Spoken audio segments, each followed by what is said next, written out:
Hey, chat. Sorry I'm a little late today. I had to quick fix some stuff for for the multi-stream. I put on my headset and I couldn't hear any noise.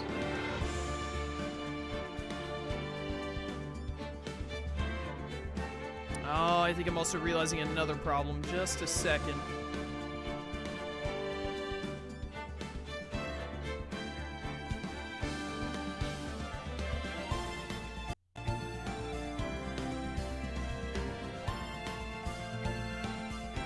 Is that doing what I want? No, that's not doing what I want either.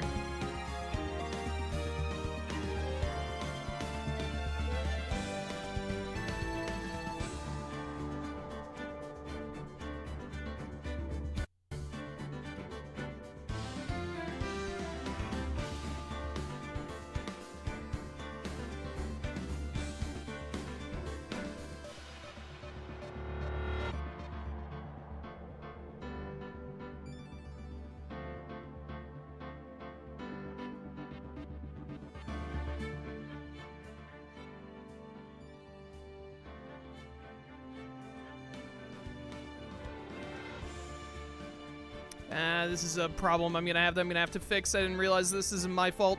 I was really busy over the weekend. I thought that I had my stuff set up, but I forgot that I didn't go through my new, all my OBS stuff to set up my AverMedia capture card properly, and now the audio isn't, like, going through how I want it to. But I think it should be fine for now. I think it should be fine for now, theoretically. Chat, let me know if the game gets too loud or if it's too quiet at some point, and we'll adjust. Need to try and find a way to where I can hear the game music, but I don't have to turn down my in-game desktop audio stuff so much, because this is going to make it hard to use, like, Discord with stuff. Anyways, I'll worry about all that later. That's behind-the-scenes stuff you guys don't have to worry about. Hello, everyone. Welcome to stream. We continue to multi-stream. We're multi-streaming to YouTube. If I can get everything set up, we'll start multi-streaming to Kick tomorrow also.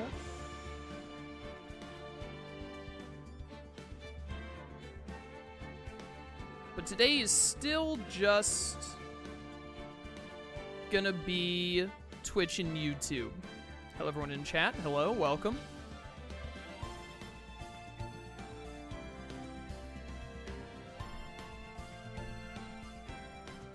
All right, I think I'm all ready. So let's get started and hope that stream just works. Fingers crossed.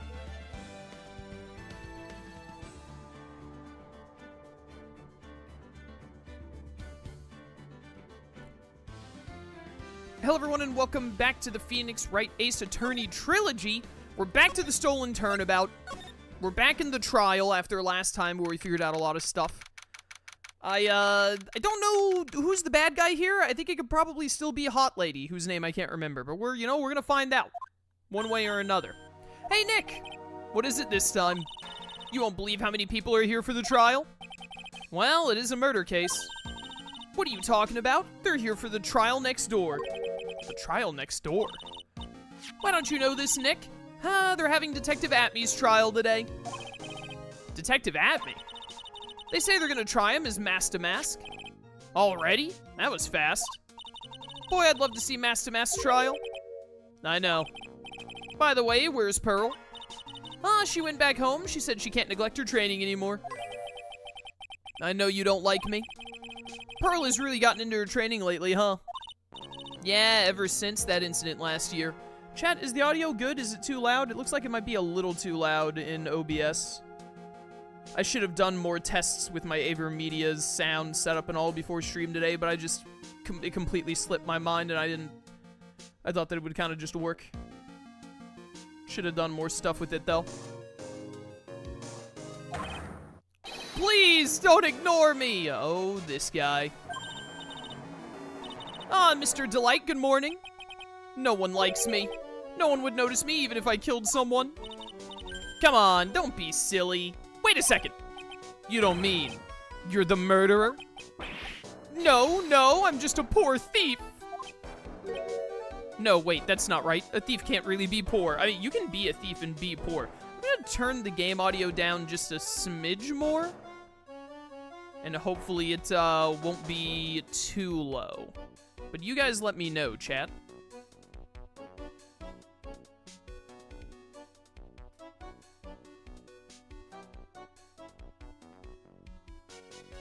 We're gonna try right there. I just turned it down just a smidge to be on the safe side. And then if it is a little off today, then I'll fix it before the next stream.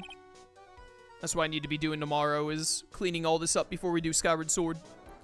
Now let's see, according to Mr. Delight, from his second crime on, he was following a bunch of set plans. Plans that someone had been sending to him to help him commit the heists. Right, I forgot about that actually, okay. Do you really think there's a connection between the thief and the murder, Nick? It's possible, but today's trial is a race against the clock. Huh? How come? Let's just take our time like always. I'm afraid that's not an option.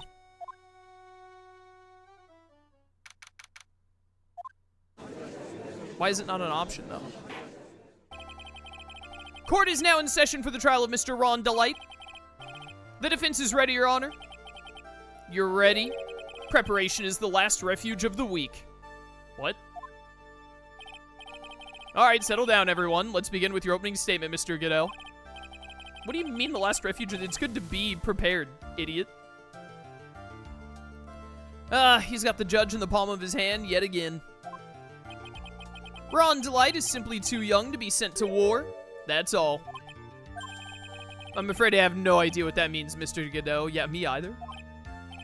Ha! Then you need to get out more, Your Honor. Life is war, but that is exactly why you must be more precise in your wording. The coffee mug, bro. That's all my statement means. You understand now, right? Yes. Well, then, let me briefly summarize the details of this case. Wow, judge is taking charge like he knows what's going on for a change. The victim is Kane Bullard, CEO of KB Security. His body was found in a safe at approximately 9 a.m. on the morning of the 13th. However, the time of death was estimated as 1 a.m. of the previous day. And that's when our little lost kitten dropped the ball. That little lost kitten is, of course, the defendant. Very well then, Mr. Godot, please call your first witness.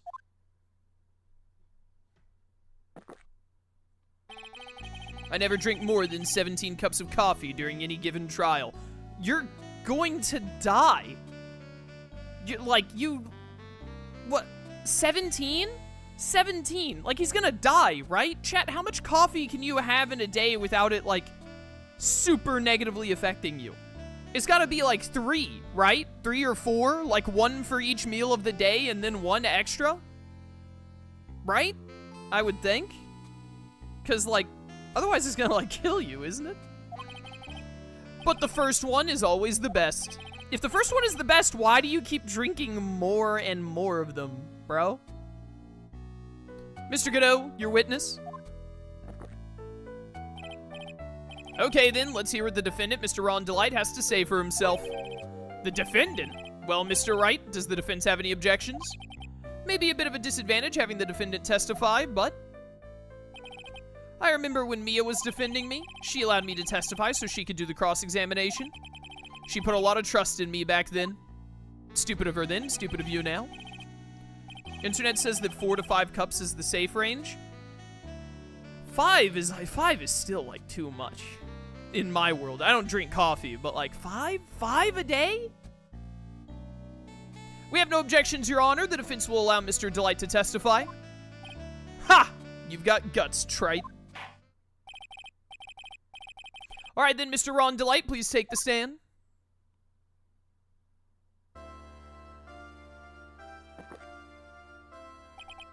You did it, didn't you? Yes. Alright, well. What? No, that's not true. Honestly, it's over. Game, set, and match. Dude, no wonder people love Godot. This dude cannot be beat. That was phenomenal. He got him with the oldest trick in the book, chat. I know a lot of people that easily drink 5 cups of coffee or more a day, at least where I live. That's insane! That's crazy. For a moment there, I thought we'd set the record for the shortest trial ever. Well, Mr. Delight already looks plenty guilty with that face he's making. And once he opens his big mouth, he'll probably put the last nail in his own coffin. Ha! Very well. Now then, can you tell me something? If you didn't kill Bullard, why'd you go to KB Security? Well, that's kind of hard to say. Boy, I wish I could go home. Now then, let's hear some testimony about what happened. My visit to KB Security. That evening, around 1 a.m., I went to see Mr. Bullard in his office at KB Security. The blackmail letter I got, it ordered me to go there. I'd been working for KB Security until a year ago, so I knew where his office was. 1 a.m., the exact time the murder took place. The weak get washed away by the tides of fate. The strong drink it up. Ha! It's bitter today, too. Just like my destiny. You never know that from the way he's chugging it down. Mr. Wright, your cross-examination, if you please. All right, let's do this. Cass, would you ever consider playing the Ace Attorney Investigation Collection? Maybe. As of right now, I do not have any plans to or to not play any Ace Attorney games after I finish this one. Maybe I will, maybe I won't. We'll see. Hold it! 1 a.m., huh? You're absolutely sure about that? Yes, that's what my watch said when I was entering the CEO's office. No. Actually, I'm not really sure. My watch was slow, and my internal clock was also a bit... 1 a.m., that's the exact time the victim, Mr. Bullard, was murdered, correct? It's too late for a coffee date, that's for sure. Well, depends on the date. It ordered you there? It was the first time I'd gotten a blackmail letter that ordered me to go somewhere. Does that mean you've gotten other blackmail letters? Oh, of course, they'd say steal this, and alright, that cut off instantly. Why don't you save those for later, Mr. Delight? Please don't say any more. Now, what should I do? Press harder. Always press harder. So what did the blackmail letter in question say? It said bring $50,000. Money, eh? Perfect motive for committing murder.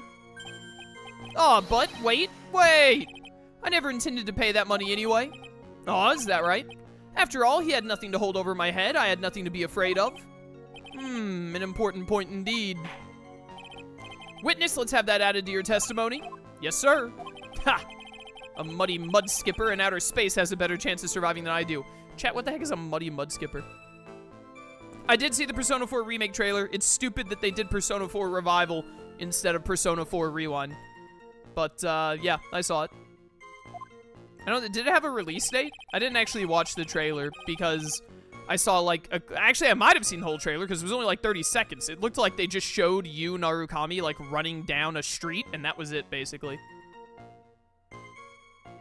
The blackmail threat didn't scare me. It wasn't going to cause me trouble or anything. All right. Just what were you being blackmailed about anyway? The blackmail letter said if you don't want your identity revealed, correct? I'm sure it was referring to the whole mask-to-mask thing. But I wasn't worried. Mr. Bullard didn't have anything on me. He didn't. Anyway, I don't care what anyone says about me, just as long as Desi believes in me. So that's why Miss Delight didn't believe he was mask-to-mask. That's why I knew they were just hollow threats. Why'd you go there, then? You used to be a security chief for KB Security, right? Yes, that's right. A security chief? You? And yet, a year ago, you were fired without notice. Revenge for an old grudge? A perfect motive for murder, wouldn't you say? How many times is he gonna say, like, that's a motive, and that's a motive? This isn't good. Maybe I should change the subject. Nah, I, like, need to know why he was fired, I'm pretty sure. Mr. Delight, please tell us why you were fired from your job. Well, the world is filled with those who have said, I wish I'd never asked that. Okay, then I take it back. Defendant, please answer the question. Well, I needed money. You needed money? Well, you see, Desi loves to spend it. It's kind of her hobby. Not exactly the best hobby in the world, huh, Nick? My salary wasn't nearly enough, so I stole data from the company. Oh! You didn't, like, ask for a raise or, like, a promotion or anything? You just went straight to, data theft. Okay. Come again? KB Security has a lot of security info on all sorts of companies. Since I was a security team chief, you stole some data, and you sold it. Mr. Bullard found out, and I was fired immediately. Blah! I wish I had never asked that. No, I mean, like, we kind of had to know this, bro. I was somehow able to keep it secret and made it seem like I'd quit on my own. What is it, Nick? You don't look so good. Someone who brings harm to their company is fired as punishment. You'd do well to remember that. He sure told you. So you admit that you stole data from your company, is that correct? Yes, I'm sorry. This is a very important fact. Please add it to your testimony. Oh man, this whole thing just took a big turn for the worse, crashed and blew up. It's gonna take the jaws of life to rip this case from the clutches of disaster. You fired me for selling company secrets, but Desi doesn't know about that. All right, hold it. Why would you do something like that? He already said that he needed money to let Desi spend more money. His wife spends money like crazy, dude. Well, for Desi's hobby, what else? Wasting money, huh? It's not a waste! So Miss Delight doesn't know that her husband was fired, does she? So it would seem. I'm not sure what to think about couples who keep secrets like that from each other. Doomed to fail. Relationship doomed to fail. I say as someone who is single. Can't believe it. This case has gotten even Maya to think seriously about couples. Please try to stay focused, Mr. Wright. There wasn't much in his testimony, was there? Sounds like he's avoiding something. At least that's what it sounds like to me. Uh-oh. I got a bad feeling about this. We'd better be careful. But if we don't find a way to make him spill the beans, we'll never get closer to the truth. Well, we're not going to be able to reach out to the truth until the Persona 4 Revival game comes out. But we can do our best in the meanwhile. Yeah. 1 a.m. I went to see Mr. Bullard in his office. Blackmail, I got it. Ordered me to go there. Did it order him to go there? I got to start looking at... Wait, not options. Present. Here we go. Don't press triangle. Stealing is directed by blackmail letters. Buzzer went off once at 1:02 a.m. on October 12th. Right, this is money for what all of the things that Mass to Mass stole, but it's like a lower price than what it would fetch on the black market, theoretically.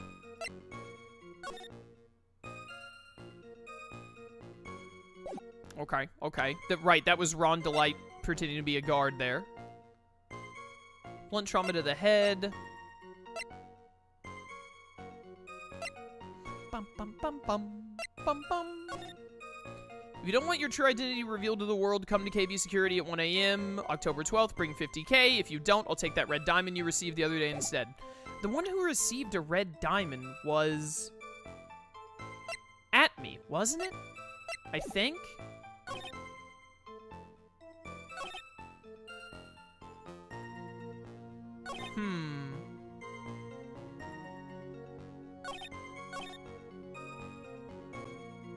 How would it not have caused you trouble?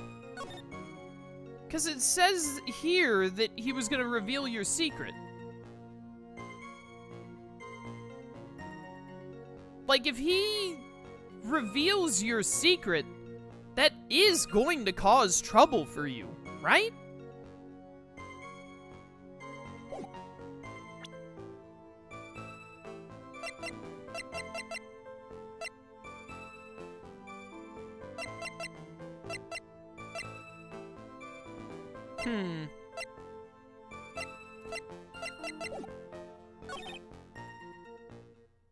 Do I have anything about...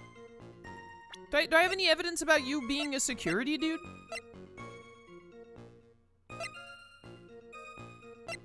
I don't think I do. I'm pretty sure I don't. I gotta turn my headset down a bit. It's too loud in my ears. Which is part of why I'm so worried that it might be too loud on stream, but it looks like it's fine. No one's been complaining about the volume.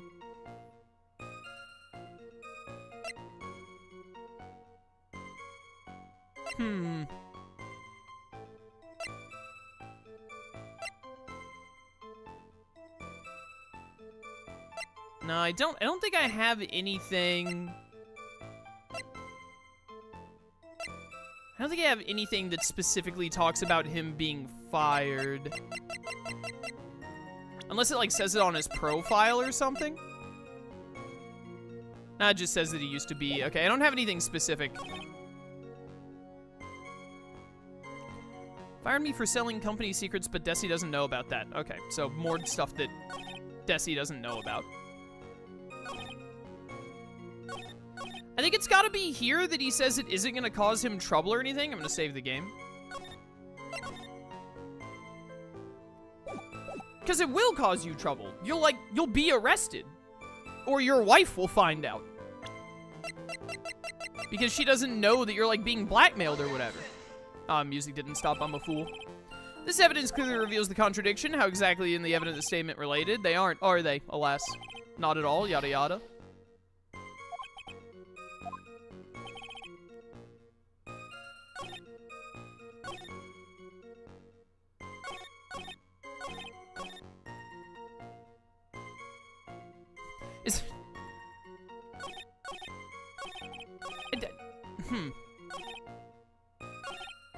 I'm floundering. It's gotta be this. Because I don't see what I could do. I don't have anything about him working. Like, he did work there until a year ago and he was kicked out. I don't think I have any. I just learned that he sells company secrets. I don't know anything about that. Unless there's some way that I can prove that Desiree does know that he was fired. I don't think I have anything on that either.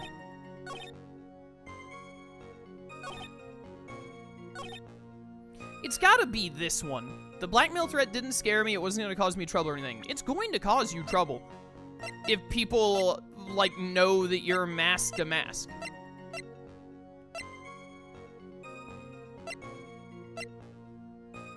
Like, that's gonna be bad for you.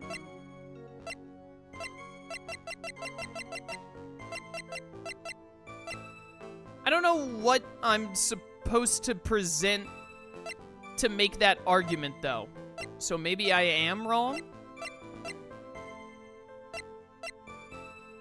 If I, like, present mask to mask, would that do it?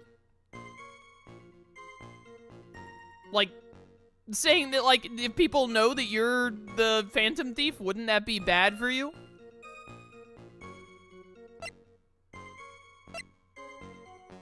Claims he is mask to mask.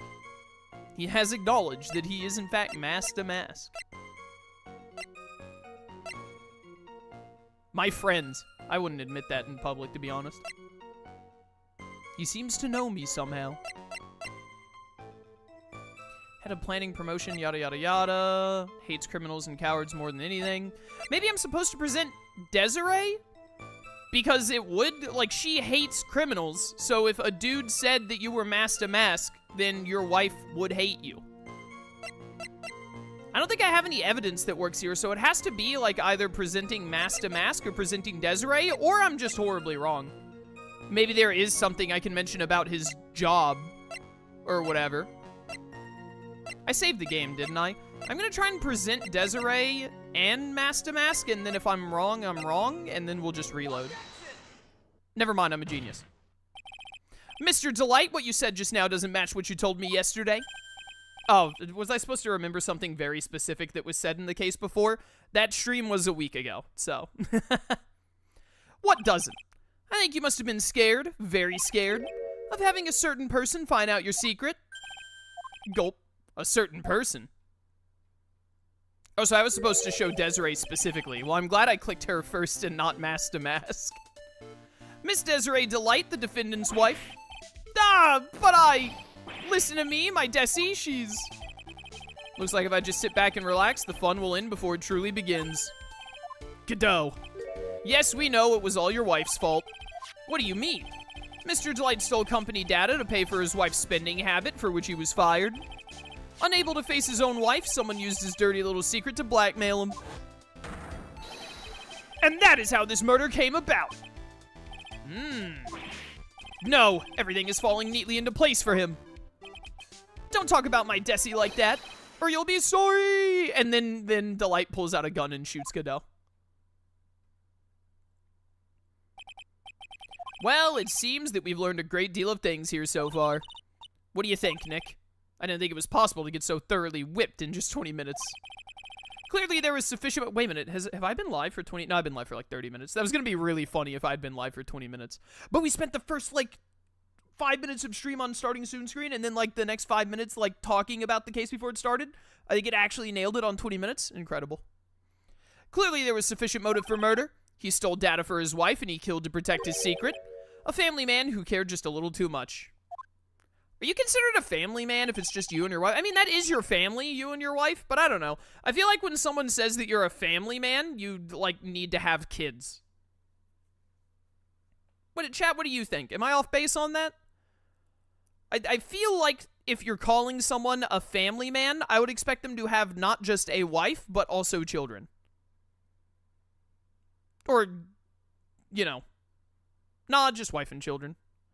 I was thinking maybe like grandparents and all that, but nah, when I hear family man, I think like, okay, this is a man who has a wife and at least one child.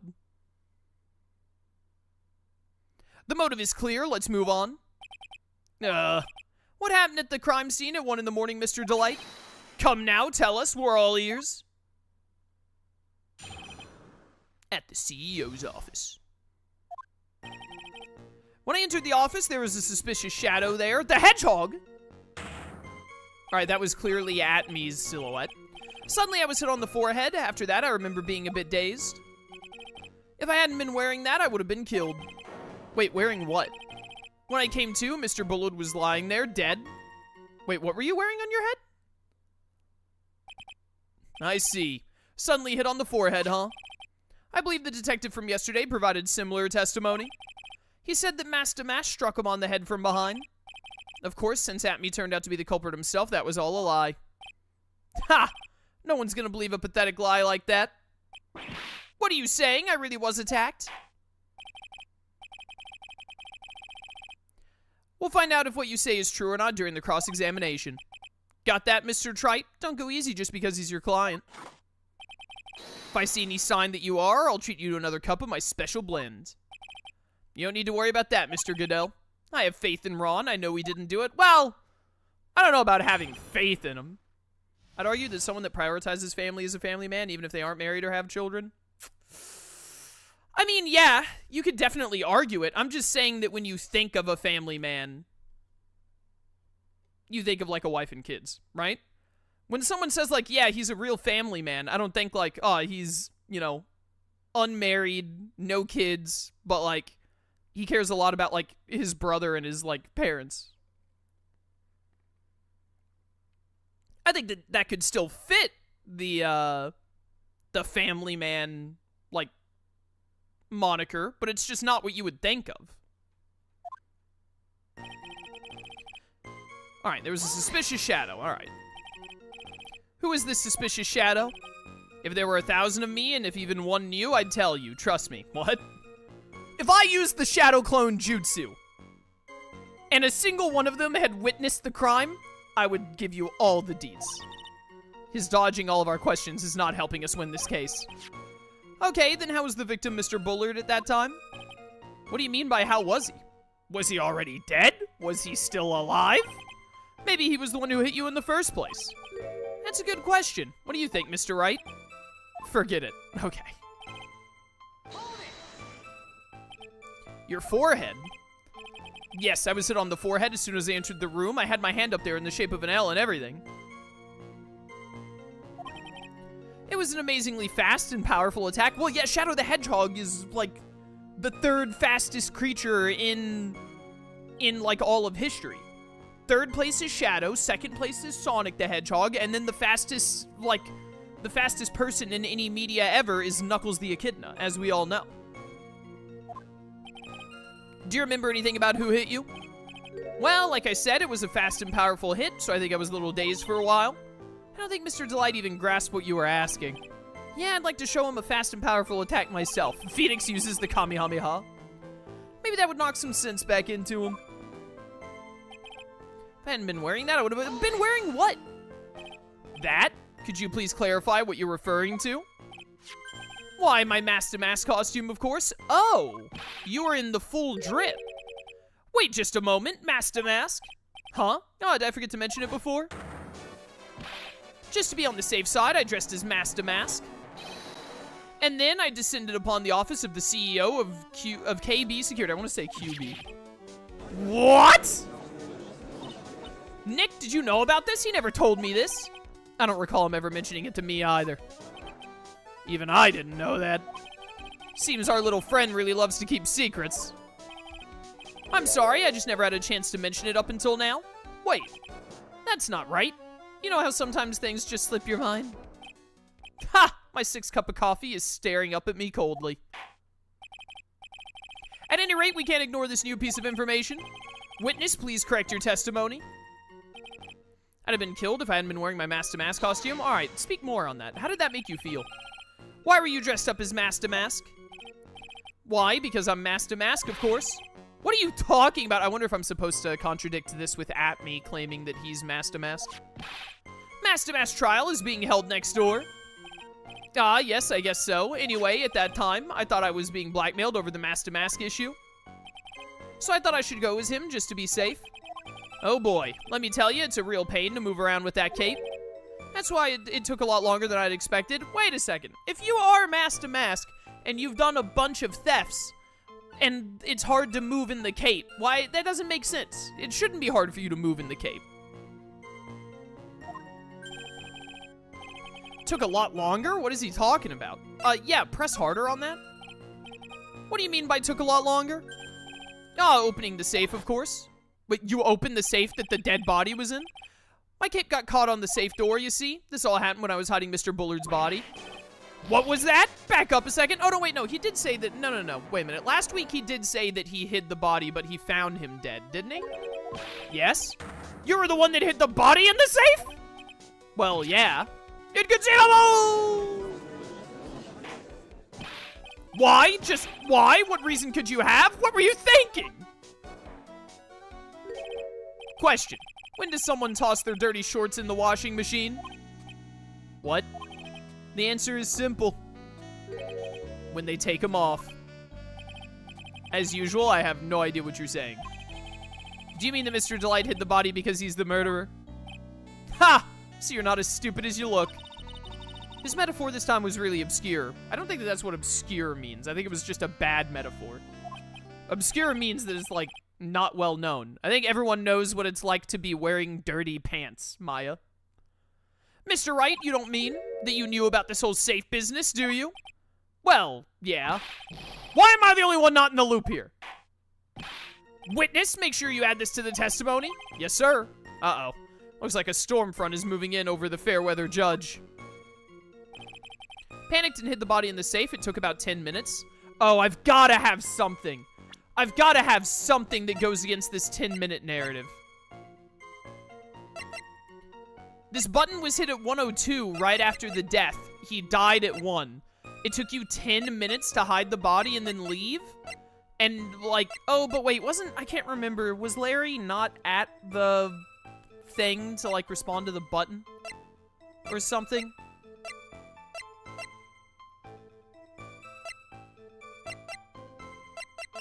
Got in at 1 a.m. Button was hit at 1:02. You're claiming that it took until like 1:10, 1:15 to hide the body. There's got to be something I can do here. Why'd you hide the body in the safe anyway? Well, because it wouldn't fit in a drawer. That is not exactly what I meant. When I saw that corpse, I kind of lost it. I thought if they find his corpse, they'll think I did it. I wonder why. I wonder why they would think that. Ha! I think you had a simpler reason than that. It's because you killed him. That's why you spent 10 minutes hiding the body. That certainly makes more sense. Hold on. 10 minutes? What is it, Nick? I just had a thought. Under those circumstances, would you normally try to hide the body?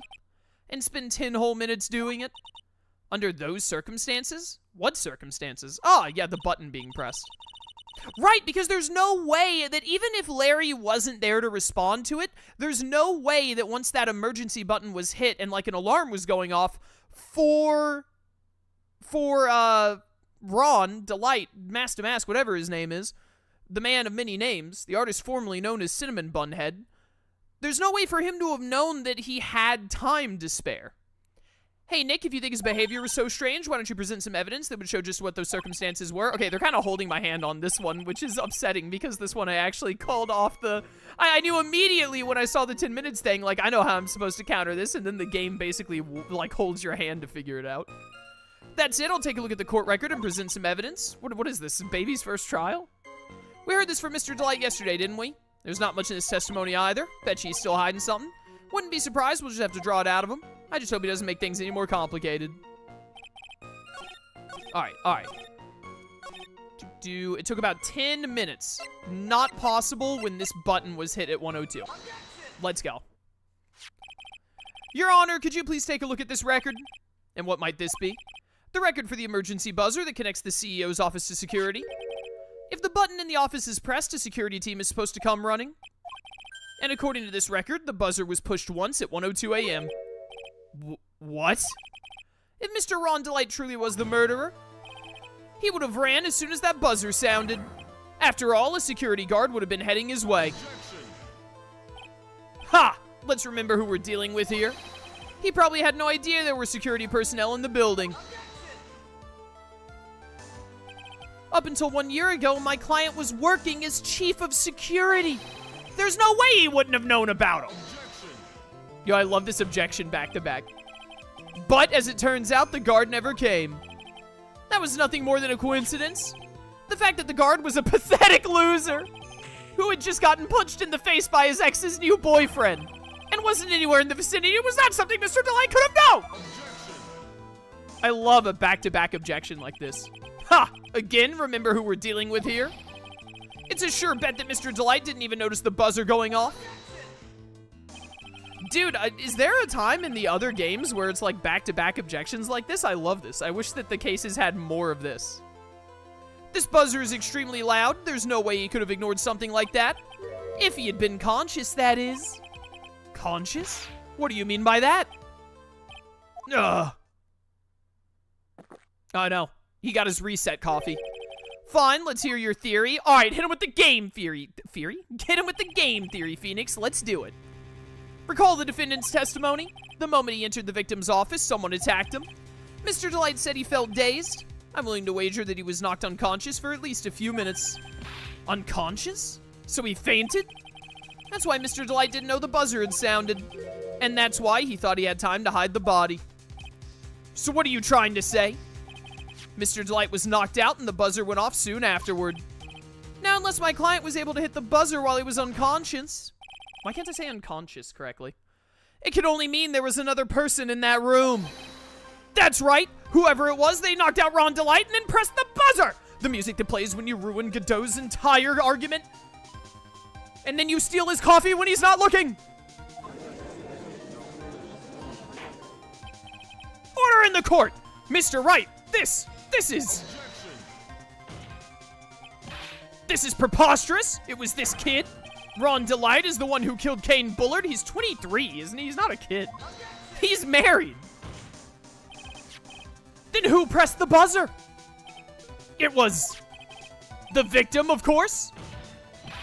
He pressed the buzzer when the defendant attacked him. He didn't die right away. He must have held on long enough to push that button. I think that the autopsy says otherwise, doesn't it?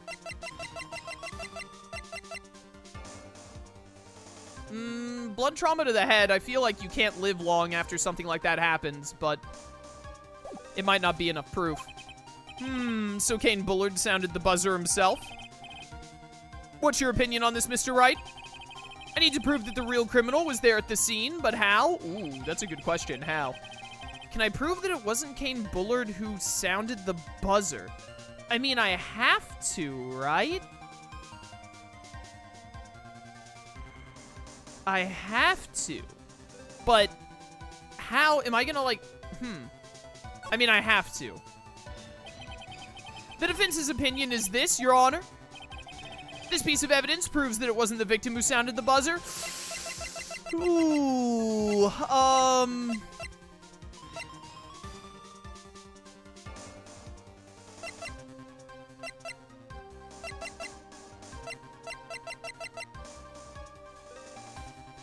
I mean, like, the only evidence I have...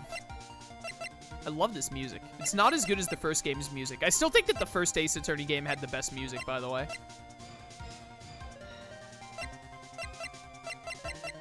This track really reminds me of Mega Man. It's got to be the autopsy report. The music didn't stop. Oh, wait, but the thing went away. What do you think, Mr. Godot? I can hear it, the sound of a buzzer. It's going off inside your head at this very moment. The emergency buzzer of your heart. What? Is it really? Maybe just a little. Mr. Wright, you need to think more carefully. Okay, nope, that didn't work. Guess there goes your chance to become an ace detective. It's literally in the name. Oh, wait, that was ace detective. Never mind. I thought she said attorney. Come, listen more carefully. Maybe the truth will be elegantly revealed. Creepy, you sound like Detective Atmey. Wait, am I supposed to just say that it's Atmey? The defense's opinion is this, Your Honor.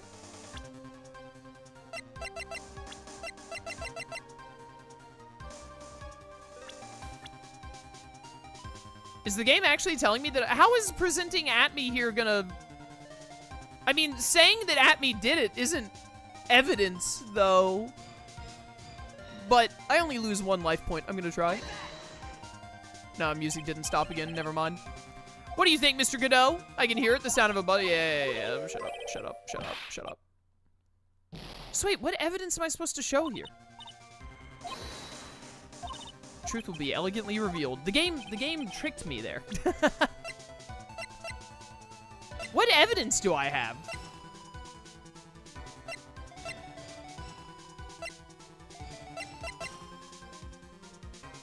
There are no fingerprints. Should have read that. Okay, the music stopped. All right. I didn't remember that there were no fingerprints on that. I should have read through my evidence more. The game really debated me into just saying that Atmey did it.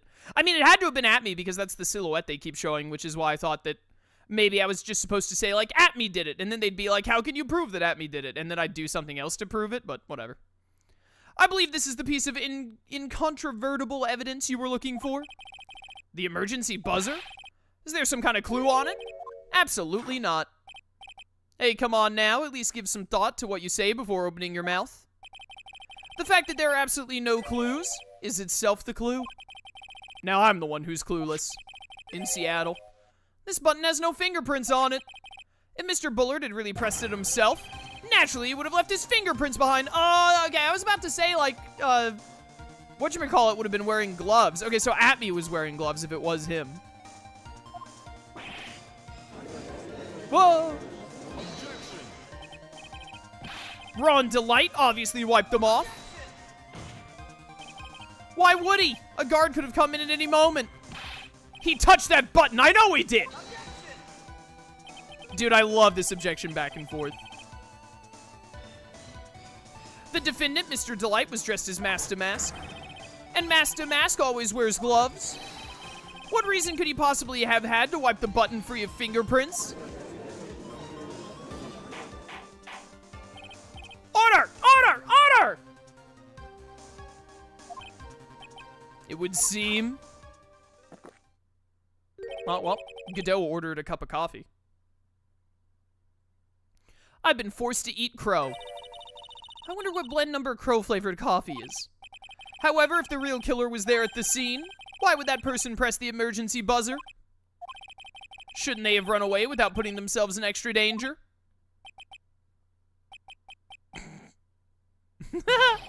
What's with this awkward silence all of a sudden?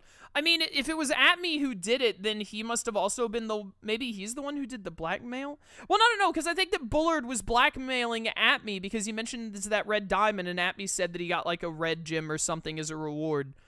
So... Atmey would have been there and killed him, and then maybe... Well, no. Okay, so wait. I think I got it. Atmey goes there, he kills Bullard. Ron Delight walks in. Atmey attacks Delight, which stuns him. He hits him in the forehead.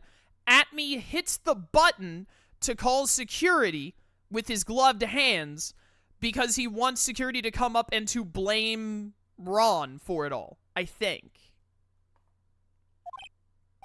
Ha! Looks like you're fresh out of parlor tricks. They're on to you, Nick. Just give me a minute to collect my thoughts. The real culprit killed Mr. Bullard at around 1 a.m. And Mr. Delight just happened to waltz in when the murder was taking place, right? The killer clobbered Mr. Delight and then sounded the buzzer. Okay, was that buzzer noise necessary? Even though security was supposed to respond right away if the buzzer was pressed. Security was supposed to respond? Oh, do I have something that would let the person know that security wouldn't respond? Time's up, Mr. Wright. Let's hear what you have to say. Very well, then. Aha, you got some guts. I like that in an opponent. Why did the real killer sound the emergency buzzer? How could it possibly be that they didn't mean to? How could you accidentally how could you accidentally press that button? I was gonna say prove that button. How could you accidentally press that button? That doesn't make any sense.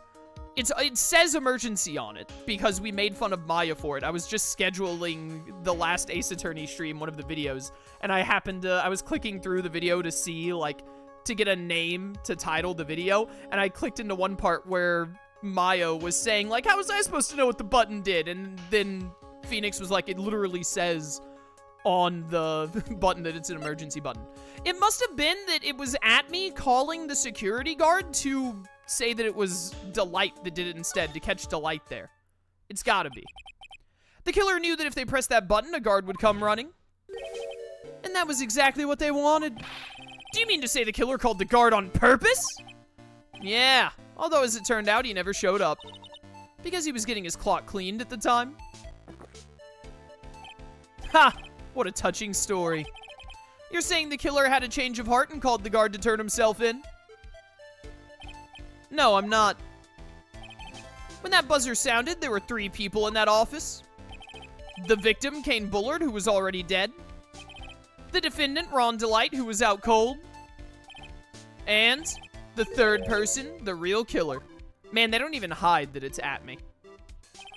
Hypothetically, yes. Now then, in this situation, if the real killer made an escape, what would happen? The only ones left in the room would be the victim and Ron Delight. And, if any security guards came running in at that time, they would think I was the murderer. Yes, that was precisely the real killer's objective. Alright, I soul read this one. To frame Ron Delight for the murder. This one's pretty straightforward, to be fair.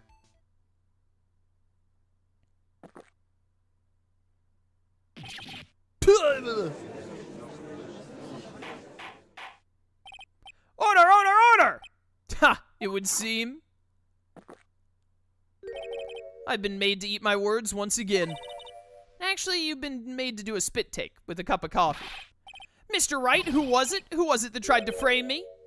Wait a second. I'm the only one masked to mask, so... Nick, you mean the real killer is? We're gonna drag that person in here right now. Oh my goodness, last stream, right? Wasn't Ron trying to get himself arrested as the thief so that he wouldn't go to trial for murder? Is Atmey doing the exact same thing right now? Atmey is trying to get himself arrested for theft to avoid being convicted for murder? But who is it? I don't have any solid proof yet, but think about it. The killer knew Mr. Delight's identity, and they also knew that he had been called to KB security that night. So the killer used him to execute a well-crafted plan to murder Kane Bullard. Now then, let's hear your accusation, Mr. Wright. Who was it that framed Mr. Ron Delight for the murder of Kane Bullard? It's gotta be Atmey. They literally keep showing the silhouette of him. Detective Luke Atmey. He's the only one who could have done it. Ace Detective Luke Atmey. You mean Master Mask did it? Your Honor, the person being tried in the court next to us is not Master Mask at all. He is, in actuality, the true murderer of Kane Bullard! Alright, go interrupt that other trial and get that idiot in here. Order! Order! Mr. Wright, explain yourself. Theft and murder, which is the more serious crime? They're not even close. Murder is the more serious crime, of course. It's a capital crime, subject to a capital punishment. Please remember the trial from yesterday, if you would. When Luke Atmey confessed, there was a huge commotion in the courtroom. Of course, a famous detective was unmasked as, well, as Master Mask. Instead of being convicted of murder, he was found guilty of grand larceny. That was his true objective all along. To be found guilty. Master Mask had the perfect alibi for when the murder took place. He was stealing the urn at Lordly Taylor. In other words, being found guilty as Master Mask was Luke Atmey's airtight, watertight, and unassailable alibi. A guilty verdict. As an alibi? That's actually sick. That's actually so cool. You know, it's almost time. For what? For Luke Atmey's verdict. It was a pretty simple trial, after all. If we're gonna stop this trial and stall that one, we need to do it now. Of course, that's assuming you have proof that the detective was the one who committed the murder. Uh-oh. Sorry, taking a drink of water. Mr. Luke Atmey's trial has indeed attracted the attention of the entire country. If we were to intrude and failed to provide adequate proof of his true crime, Mr. Delight would be left with no grounds for appeal. Am I really sure about this? Ha! A bet's only good when your life's the ante. Mr. Wright, I believe in you. Mr. Delight. So please, I'm begging you. Yo, bro, you're still going to prison after this for both being a thief and stealing data from your company. Thanks, but my decision will determine the rest of your life. Can I really risk your life like this? Yo, Mia. Phoenix. What was that? Don't stray, Phoenix. For your client, take the path of trust. Phoenix, do you remember the end of the last game where you were defending a murderer? I'm just saying, you're not always supposed to defend or trust in your client, man. That voice, it sounds like. Mia. Your Honor, the defense requests an immediate recess. Ha! So that's your answer, huh? Very well, I've decided as well. This court will now take a 20-minute recess. Mr. Wright, when we return, please summon Mr. Luke Atmey to the stand. Yes, Your Honor.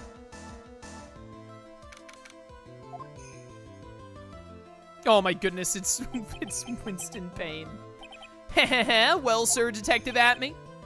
I have to say, Mr. Payne, you performed splendidly. This is how you know that he's the one who's in the wrong, bro.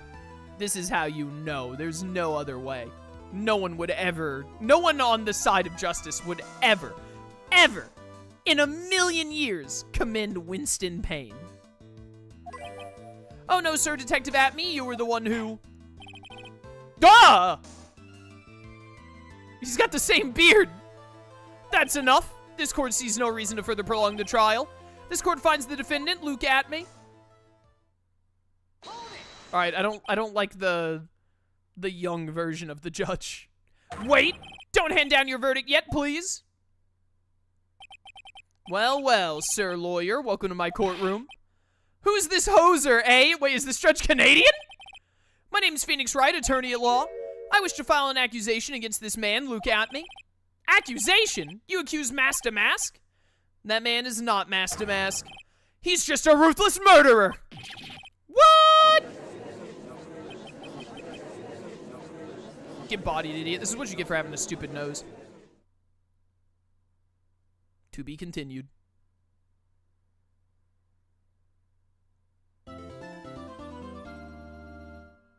Alright, boys. We're gonna ruin Luke Atmey's entire career, and then I hope he never shows up again because I hate his name.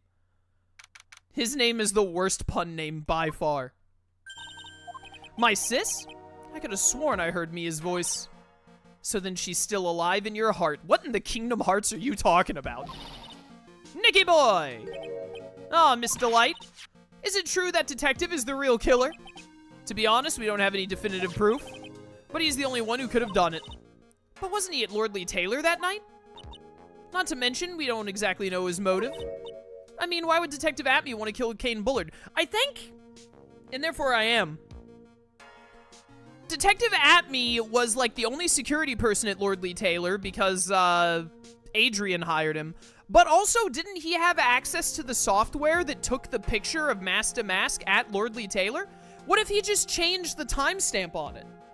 What if he did the theft at like 12:30 a.m. or something, but then made it say that it was 1 a.m.?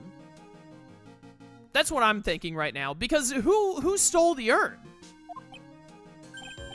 Oops, it's almost time. Better get back to the courtroom.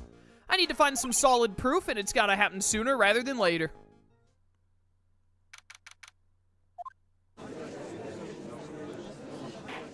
Alright, Chad, here we go.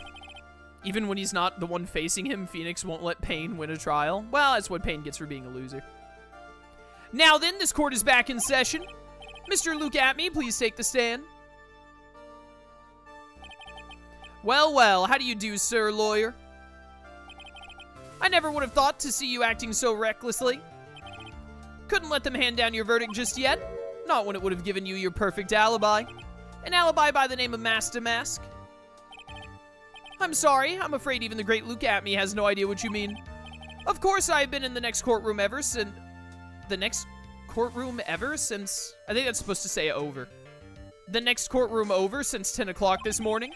I'm afraid there's no way I could know what's been going on in here. You've been in the defendant's seat all day long, correct? Being tried as mask to mask. Indeed, it's truly child's play to fool the ignorant masses. How very Persona 5 of him. Not only did the poor fools ask me to protect their valuables, they even gave me a generous reward upon returning their own property to them. Take this red diamond. Yeah, the red diamond ring. That's what it's. I knew it. That's what it said in the whatchamacallit. Why can't I say the word? The blackmail letter. There we go. Take this red diamond ring that sparkles upon my divine finger, for example. So you continue to insist that you are, in fact, mask to mask. Of course. Very well then, Luke Atmey, let us begin with this simple question. On October 12th at 1 a.m., Kane Bullard was murdered. Where were you at that time? One without knowledge lacks even the knowledge that he should be ashamed of himself. But don't worry, I will not hold it against you, Sir Judge. Thanks. Alright, Mr. Atmey, the night of the murder, speak. We're all ears. As you wish, Sir Prosecutor. The alibi. I was stealing the urn as mask to mask, just as I announced I would. I had more than enough time to prepare. It was a pathetically easy job. A photograph contains no words, but in this case, one turned out to be my witness. The time at which the camera captured mask to mask was the same time as the murder. Seems the main point of discussion will be this photo of the crime scene. Everything else up until now is all part of his plan. There has to be a secret to this picture as well. Has to be a secret to this picture as well. Even the great mask to mask cannot be in two places at once.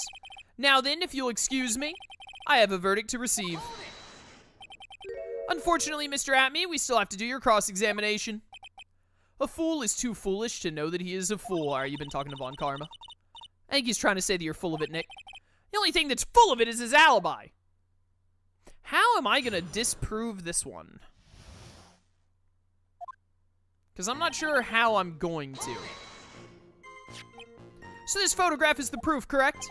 Indeed it is. And the man in the photo is certainly wearing a mask. That is why I am called mask to mask. But conveniently, that also means there's no way to tell who it really is. What do you mean? Ha! Are you saying that this is not in fact Luke Atmey? That it could be an accomplice dressed up as mask to mask to create an alibi? Uh-huh, what an interesting idea. Are you saying that I, Lone Wolf Luke, had an accomplice? What accomplice could he actually have?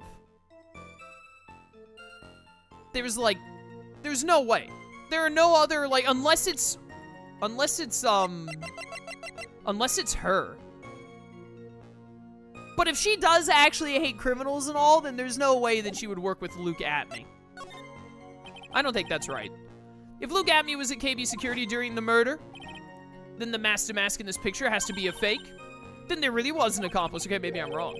But right now, I have no idea who it was. I don't have any idea right now either. Baseless objections are just what that guy wants. Gotta be another way, and I'm gonna find it. Okay, so I wasn't. Okay, good. I'm a genius. How dare Atmey try to steal Lone Wolf's name? So true. I believe Adrian Andrews hired you at one point. That's right. That was over 20 days ago, if I'm not mistaken. You sent the calling card to Lordly Taylor 10 days before the heist. That would mean you sent out the card after you began your security watch, right?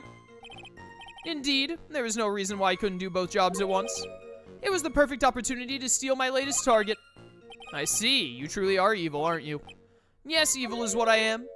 Hey, Nick, isn't there something odd about this? Detective Atmey is always proud of his ace detective skills, right?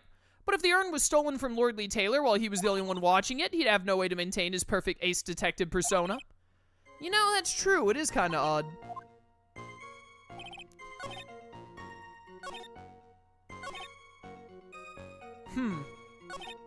Let's go through the rest of the hold-its, but it seems like that's where I'm going to want to try and push them. So by photograph, you mean this piece of evidence here, is that correct? Indeed it is, that is it. The very thing that proves I committed the crime. The very thing that proves you committed the crime. When you think about it, it's really odd. Yeah, he was the one who set up that camera, isn't he? Why would he do that? Why would he, unless he wanted to get an alibi? You say that almost as if you had this picture taken on purpose. He was simply caught by the very camera that he had set up. We all have days like that. Yeah, okay. Indeed, it turned out that there was no such thing as the perfect crime after all. Life is truly an ironic thing, a sad blue melody. Looks like I'd better gather more info for now. If he's truly the killer, there's got to be something phony in that photo. Alright, let's push him on the last thing, and then I want to look at the photo and try and see if I can spot anything that's out of place. About the camera that took this photograph. Oh, come now, it's all too clear what you're thinking. Wait, I just thought of something. Hold up.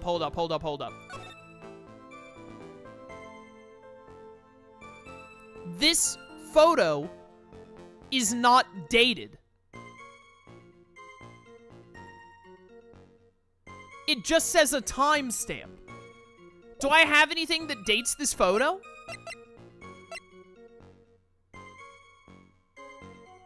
Okay, this camera data says that it went off of the night of crime. Never mind, maybe I'm wrong. But this also doesn't say a specific date. And this could, what if he took this photo at a different night when he was the only one being the security guard at like 1 a.m., but then the night of the actual crime, he wasn't there?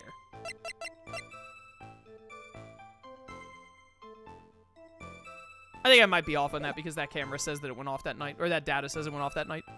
Come now, it's all too clear what you're thinking, but he had control of the camera, so he could have, like, manipulated the data one way or another. You think I altered the timestamp on the photograph, don't you? Oh, no. I'm afraid that's impossible. The camera was set up by Lord Lee Taylor, and on top of that, it was Lord Lee Taylor's staff that printed that picture's data. Unfortunately for the defense, there's no way that picture could have been altered. All right, never mind, I'm wrong. They should have waited until I finished going through this before presenting my theory. I see. Looks like I'd better find something else that could be suspicious. So this alibi is false? It has to be, or he couldn't have killed Mr. Bullard at KB Security. But I'm not really spotting anything unusual. There are two possibilities. Either the mask-to-mask in the photo is a fake, or the photo itself is. Okay, so wait, maybe it is still the photo.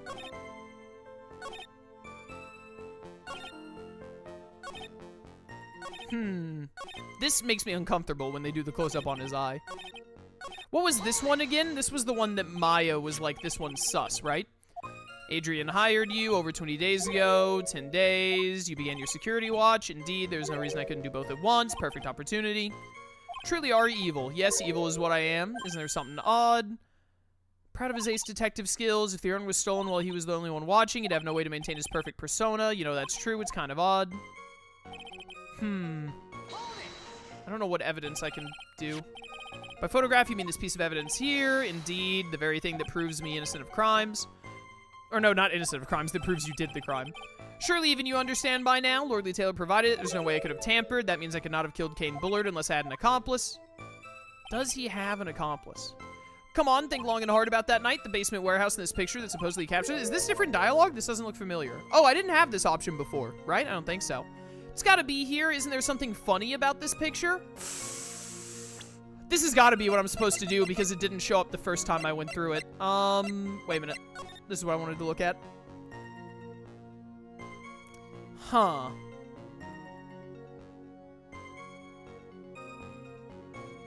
Is this something about the paint? It's not about the paint. I was wondering if maybe the paint would be missing, like on, because it shows the paint so prominently on the right side of the screen. But like that looks like the same paint smear. I was wondering if maybe the paint wouldn't have like the box shape in it, but it does right there, the shape of the box in the paint from when Adrian dropped it. He's missing the chest piece, but that's normal. Is he wearing gloves? That looks like... It looks like he's barehanded, but I assume he's wearing gloves. But the box! I don't think the box has any paint on it. Hold up. Hold up. I might have a solution. I should have saved the game. Wait, save. Are you implying this picture is a fake? Wait, let me save the game. I'm at like almost half health and I might be off on this. You bet I am. There's definitely something strange about this picture. We took a look around the basement warehouse that night before the theft took place, and there's something in this photo that doesn't match my memory of that night. Oh, wait, there's something that doesn't match your memory? Oh, no. Is it the box, or is it going to be something else? Could it be the statue? That the statue is moved? Very well, let's hear what you have to say. What about this photograph do you find funny?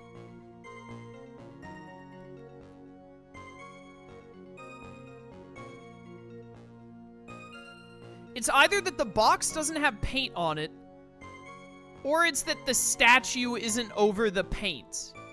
Because we never figured out who moved the statue off of the paint, right? I'm pretty sure. But why doesn't the box have paint on it?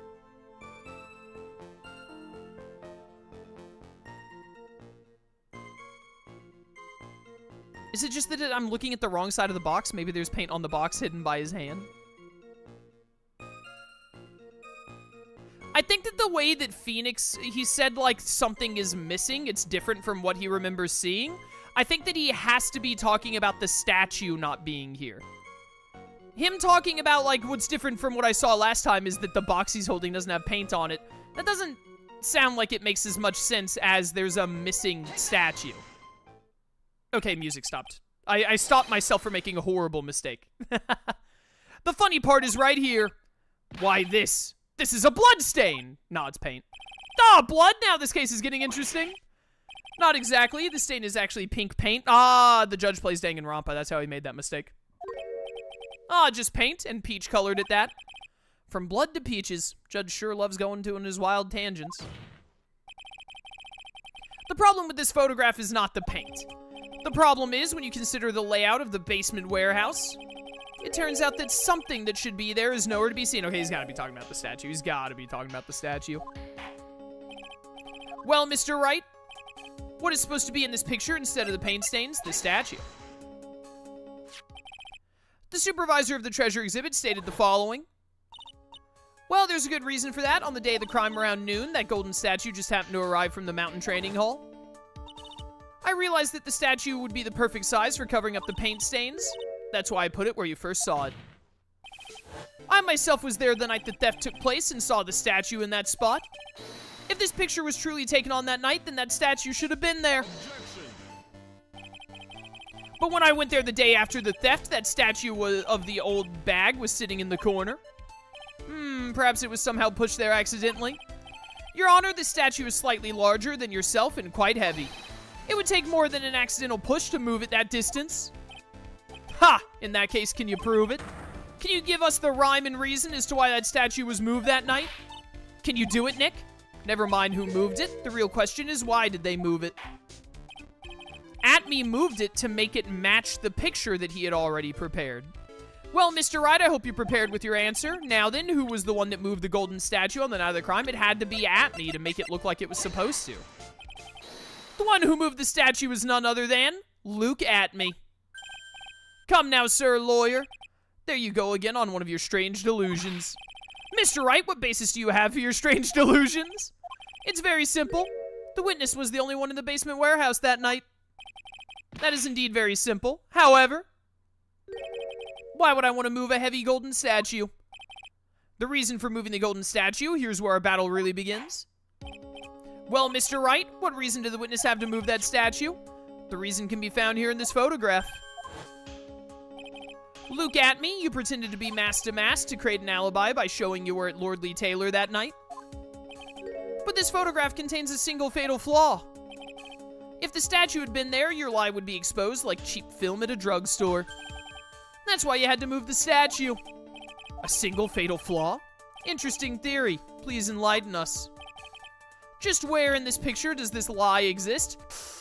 It's the fact that the statue isn't here, right? Surely I'm not supposed to show that just like twice in a row, though. Surely.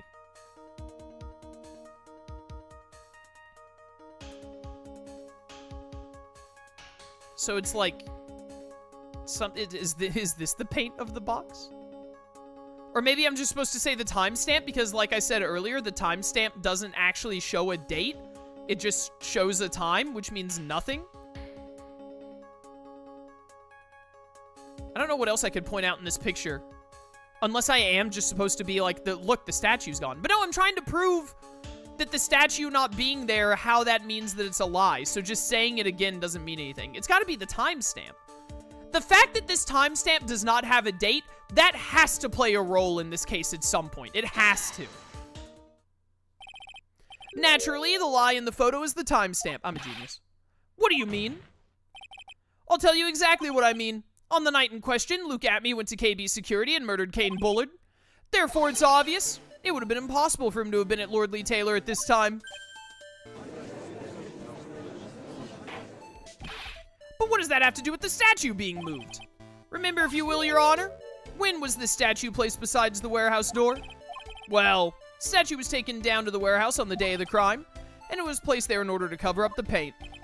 Exactly. Luke Atmey had already decided on the time when he was going to kill the victim, and so in order to create an alibi for that time, he took this picture days before the murder took place. What the? Of course, the statue hadn't yet been brought down to the basement warehouse yet.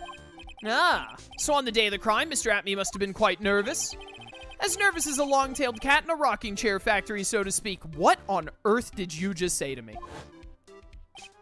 Why? Because something that wasn't supposed to be there had been brought down and placed where it wasn't supposed to be. And that is why Luke Atmey had to move the statue on the night of the murder. He did it to make the room match the way it had been in his photo. No! Order! Order! I want a McFlurry. Mr. Atmey, is this true? One moment, Your Honor. Have you forgotten this? Okay, yeah, this is why I thought that I was wrong. How are we gonna disprove this? What's that? The data for the basement warehouse computer. According to this, the camera did indeed go off on the night of the crime. It's true the camera had been set up by the Lordly Taylor staff. However, the program used to manage that data was yours. That alone would have allowed you to tamper with the data. That's what I'm saying. Order! Order! Mr. Godot, what is the meaning of this? Uh-oh. He looks cool and collected. His music's gonna play. Godot, I warned you about making me wait. Put the coffee down. Oh, wow, the judge is mad. My 11th cup. I promised to drink no more than 17 during a trial, which means I'm still good till the last drop. However, the defense has a very good point. A good point? So what? We are all but travelers on a road of infinite points. Okay. I think he's got his points mixed up with his other points. So you say this photograph was taken ahead of time, and that the statue was moved in order to make it match? That's a very interesting idea. However, there's one point that can't be denied, which is that it's only a possibility. Men that are trapped by the chains of maybe can never reach their dreams. Why does he talk like this? That's very true. No way, don't fall for that, Your Honor. Hey, Mr. Damask. Yes?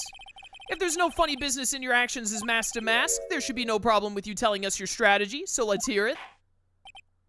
Yes, please provide this court with your testimony about your plan to steal the sacred urn. Okay. I don't know where this is gonna go. Sorry, take a drink of water. And by that, I mean, like, what is him telling us about how he stole the urn? How is that gonna, like, how is that gonna help? What are we gonna get out of this? I first received a request from Lordly Taylor about 20 days ago. The urn was placed in a box, and Zavari, it was then sent to the warehouse. Hence, I was actually unable to see the urn for myself until the day of the crime. I knew it was an extremely valuable treasure, so I sent my card 10 days beforehand. It's not extremely valuable. There's no way you could have known that, so I'm probably gonna push you on that. That's a lie. Don't we have a thing that literally says the urn is, like, not worth any money? Not this. We did this last, didn't we? We used this as evidence against Ron, right? That, like, the whatchamacallit isn't actually worth any money? Is it Pearl? No. We had something at some point that said that the urn is not actually worth anything. I sent my card 10 days beforehand. I then handled security by myself to ensure that my crime would go smoothly. At last, I held the urn in my hands for the first time at 1 a.m. on October 12th. Well, you didn't hold the urn, you held the box that the urn was in. It's pretty much all stuff we've heard before, isn't it? Yeah, but we'll find the truth hidden in the nuggets of new info he gave. Witness, you're sure there are no mistakes this time? I mean, he doesn't have to worry about if there are mistakes or not, brother, because you never try anyone for perjury anyway. Very well then, Mr. Wright, you may begin your cross-examination. The Sacred Urn Heist. I don't know what I'm supposed to get out of this other than saying that the urn is not worth any money. You're asked to guard the urn by Miss Adrian Andrews, is that right? Indeed, it seems that they had heard of my sparkling reputation. Is Zvarkling just supposed to be sparkling, but like spoken in an accent? Zvarkling. What accent would that be? Is that like Russian, French? I think it's Russian. Da, Zvarkling. Maybe? I can't do accents. I see Miss Andrews is still attracting all the weirdos. You better watch out too, Maya. The urn was placed in a box and it was then sent to the warehouse. This is wrong. Wait, yes, no, this is right. It was placed in a box and then sent to the warehouse. I thought he was saying that it got to the warehouse and then was put in a box. I'm still gonna push him on it, though. You mean this box? Yes, that pathetic box. Lady Andrews was especially taken with that urn, and she wouldn't let anyone enter the storeroom, not even me. Huh, interesting new tidbit. Hence, I was actually unable to see the urn for myself. So you're sure you had never seen the urn before? Indeed, you may ask Lady Andrews if you like. I pressed X too fast there, I might have read that wrong. My security was focused entirely on the entrance to the warehouse. However, I, Luke Atmey, let no information whatsoever slip through my fingers. I knew it was an extremely valuable treasure. That's wrong. You mean this calling card? That's right, that is without a doubt my calling card. Guess Mr. Delight didn't make this after all. Of course, because Atmey knew about the emblem. Making this card authentic would have been child's play for him. Then no one entered the basement warehouse? Unfortunately, there were many different treasures being taken there. Thus, for a period of approximately 5 days, people were indeed going in and out of the warehouse. And this is the photo that proves that, huh? Indeed, to be honest, even if a photo was taken, I didn't think it would matter terribly much. Hey, Nick, if this photo is a fake, Detective Atmey might have stolen the urn whenever this was taken. That's true. You know, he's been saying that he never saw the urn until that night. If we can prove that he's lying there, we can wrap this up and put a bow on it. I need to take a good hard look at the court record. Not a lot to go on, is there? That detective's been covering his tracks. There's only one thing we need to prove in this cross-examination, that he took this photo well before the actual night of the crime. Alright then, how do we do that? There's one thing that Atmey stated very clearly, that he had never seen the urn before he stole it. I feel like this case is holding your hand a little bit more than previous cases, but also, like, sometimes in the second game, the way that the game had everything so incredibly vague, it would be too frustrating, so I'm not really upset about it, but I do feel like the game is holding your hand a bit more in this, at least in this turnabout, than in the first and second games. We need to prove he's lying. The other games have had moments like this where they say, like, what we need to do is this, but I feel like they've really been doing it in this case. Okay, what could I possibly have? I mean, there's this poster that shows the urn. I don't have any way to prove that he saw that poster, though.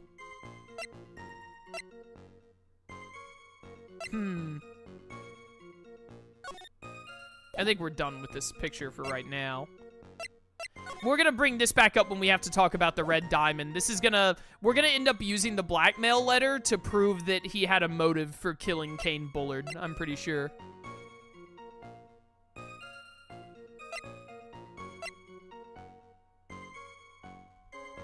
Huh.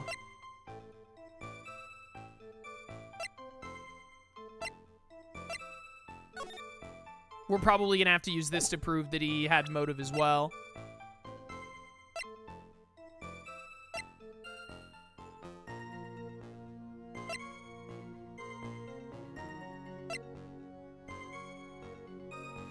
Huh.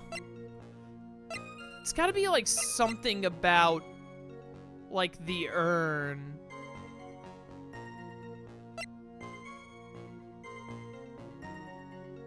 But I don't see how. Like, one of the urn things.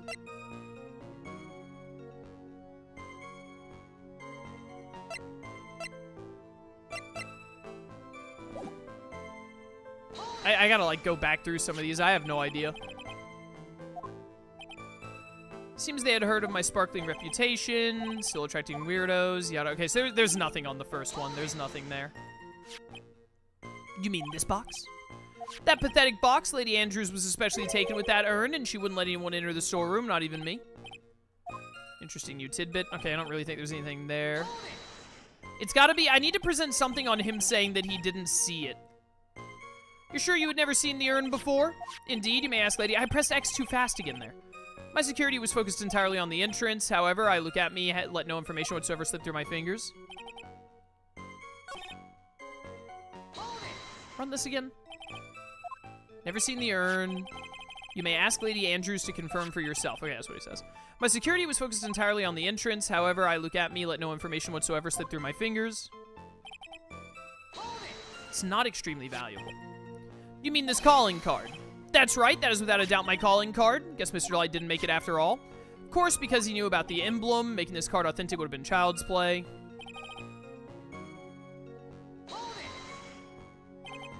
No one entered the basement warehouse. Fortunately, there were many different treasures, a period of approximately 5 days. There were indeed people going in and out, yada yada. I don't think there's anything there either, but the judge reacting to it is weird. This is the photo that proves it, huh? Indeed, to be honest, even if a photo was taken, I didn't think it would matter too much. Nick, if this photo is a fake, Atmey might have stolen the urn whenever this was taken. That's true. You know he's been saying he never saw the urn until that night. We can prove that he's lying there. We can wrap it up and put a bow on it. We need to take a good hard look at the court record. Been covering his tracks, yada, yada, yada. Okay, yeah. I know all this. I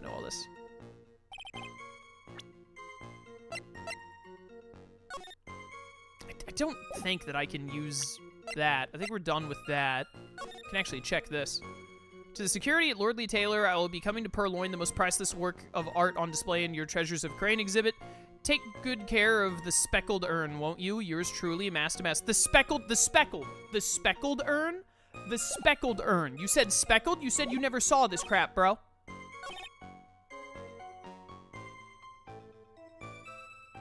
I think I got him. I'm a genius. Mr. Atmey, if you really are Mass to Mass, then you also wrote this calling card, correct? But of course, there a problem with that calling card? Allow me to read a passage from the calling card that Mass to Mask had written. Take good care of the speckled urn. Now, the speckled here surely refers to this pink pattern on the sacred urn. Yes, that's true, but so what? Truth be told, there's no way Mass to Mask could have known about this pattern. What do you mean? This pink spotted pattern on the urn is actually nothing more than paint stains. And these stains did not appear until after the urn had been taken to Lordly Taylor. Ugh. I love how Godot's mask is smoking when he's freaking out, and it's like his visor is blinking. I'm not finding this joke to be very funny, Mr. Trite. The day that the sacred urn was taken to the warehouse, the urn was broken due to human error, or should I say an error-prone human. And that's when the pink paint got on the urn. You can't be serious. And yet this calling card clearly mentions the paint pattern, which means Detective Atmey had seen this urn long before the crime ever took place. In fact, he saw it when this fake photo was taken. Because this photo is a fake, your alibi for the night of the murder no longer holds water. Dude just named that. Bro just said the name of a Yu-Gi-Oh card there. Gagigo, Gagigo. Witness, do you have anything to say for yourself? Alright, that did it. He's broken. Nick, I think it's still a little early for a victory pose. I can't talk today. Ha! It's so sad. No one has any conviction these days. Conviction, you say? Yesterday, we all decided unanimously that this man was Mass to Mask, and now we're calling him a murderer. You don't think we're being a tad fickle? That's a good point, is it, though? No way, don't fall for that too, Your Honor. You say that Luke Atmey was the one who killed Kane Bullard? Then let me ask you this. This is where I'm gonna... Yeah. This is where I'm gonna show that the blackmail was meant for Acme. Yep. Acme. I meant Atmey. I hate this dude's name. Let me ask you this. Why would you do that? Hehehe. An excellent point. Motive, Mr. Wright. Motive. Might you marry my merry murderous motive manifest? Shut up. Nick, he's getting his second win. If he prepared an alibi and pinned his crime on Ron Delight, as you say, he must have had a very strong motive for murder. The only one with any motive we've seen is Ron Delight. Isn't that right, Detective? Indeed. According to my own research, the boy's motive is clear. Without a motive, it's nearly impossible to prove guilt in a murder case. Now then, maybe you can enlighten us as to what the defendant's motives were. I'd be honored to, sir, old-timer. They're doing everything they can to make Ron look sus. Despite our lack of hard information, this may be our only chance. Motive for murder. I, Luke Atmey, had no point of contact with the victim whatsoever. Kane Bullard decided to investigate Mask to Mask and simply mistook who he was. It was Mr. Bullard who wrote the blackmail letter and sent it to Ron Delight. And it was again Mr. Bullard who harbored a grudge against Mr. Delight for his betrayal. Mr. Bullard's mistake is quite excusable. The defendant truly believes he is Mask to Mask. That is why Mr. Delight saw it fit to kill Kane Bullard. Truly a tragedy. Okay. I don't think I'm going to be able to just immediately show the blackmail, like matching it up to his diamond ring thing. I don't think. So I'm probably going to have to find something else to link this up. Didn't I mention something earlier that I was like, this is also going to help me? Oh, we have this, Kane's list. I think that this list only really shows that Kane Bullard was interacting with Mask to Mask, though. Which they can just hand wave away as he thought that what's-his-face was. Well, no, wait, don't we also have the thing about, like, Yeah, that he was getting he was being stealed by blackmail letters. They're stealed. He was getting directions to steal by blackmail letters. So the victim, Kane Bullard, blackmailed the defendant. This is the blackmail letter found in the defendant's apartment. A handwriting test confirms that Mr. Bullard was indeed the one who wrote the letter. Okay, knew that. What? Found in Ron Delight's room, written by Bullard. Okay. Figured that was the case. Very well, Mr. Wright, begin your cross-examination. Okay. I know what, like, the cinch is going to be.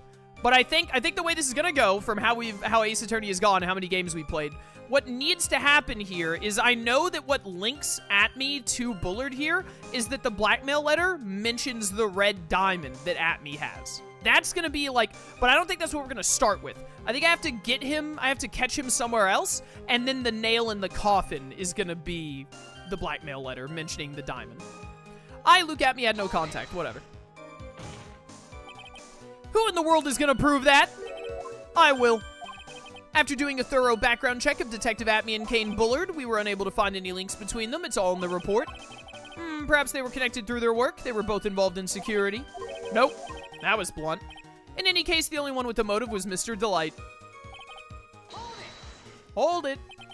Mistook? That's right, mistook, from the Old Norse mistaka, meaning to take in error. That wasn't what I meant.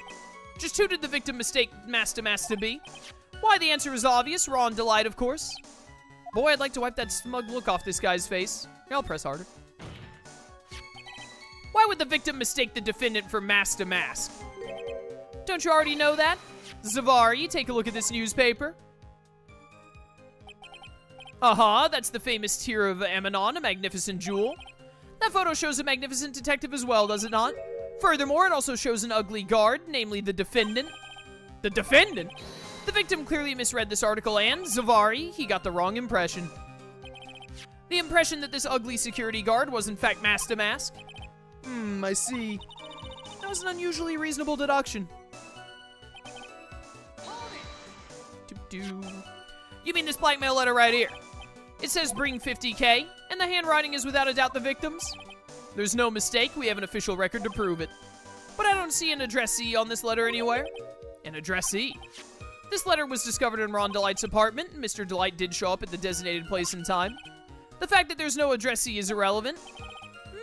It is relevant, though, because we don't know, like, what must have happened is that Bullard gave this blackmail letter to Atmey, and then Atmey, planning to kill Bullard and frame Ron Delight, then gave the blackmail letter to Delight. What's up, Nick? I just had a thought. What if that blackmail letter wasn't meant for Mr. Delight? Whoa, do you have any evidence of that? For some reason, I can't shake the feeling that there's something not quite right about this blackmail letter. It mentions the red diamond! Well, everyone, are you quite satisfied? Hold it. What do you mean by that? Oh my, I was certain you were already aware. Zavari. KB Security has a lot of security info on all sorts of other companies. And since I was a security team chief, I stole data from the company. Kane Bullard had yet to forgive you, young delight. Which is why he sent him that letter upon mistakenly believing he was the thief. Here's a file we discovered in Mr. Bullard's office, evidence that Mr. Bullard was receiving money through blackmail. However, isn't this a bit odd? Why did the defendant pay Mr. Bullard the money, even though he wasn't actually mask to mask? On that point, there was an unfortunate bit of chance. Mr. Bullard's mistake is quite excusable. Defendant truly believes he is mask to mask. Do you really think that story is gonna hold up? That assertion is not merely my own, I'm afraid. What do you mean? I have here a memo from Ron Delight's wife, Desiree Delight. Oh, no. Ronnie thinks he's mask to mask. Don't you feel sorry for him? Please don't think too badly of him. Oh. Desiree! Well, Mr. Trite? Was he trying to act like Miss Delight just now? I thought it was actually pretty convincing. That's why Mr. Delight saw it fit to kill Kane Bullard. That's just your imagination talking. Come now, sir lawyer. I'm afraid imagination isn't the right word for it. This is a deduction, the result of carefully applied reasoning. Can we hear that careful reasoning for ourselves? It's a long story, better say it for another time. What is he talking about?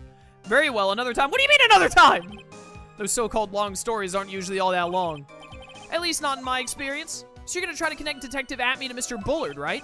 Yeah, that's right. Hopefully it won't require surgery either. In that case, you'll have to talk about the blackmail. That's true. Was that blackmail letter really intended for Ron? Okay, now I'm thinking that I am just supposed to immediately show the blackmail letter.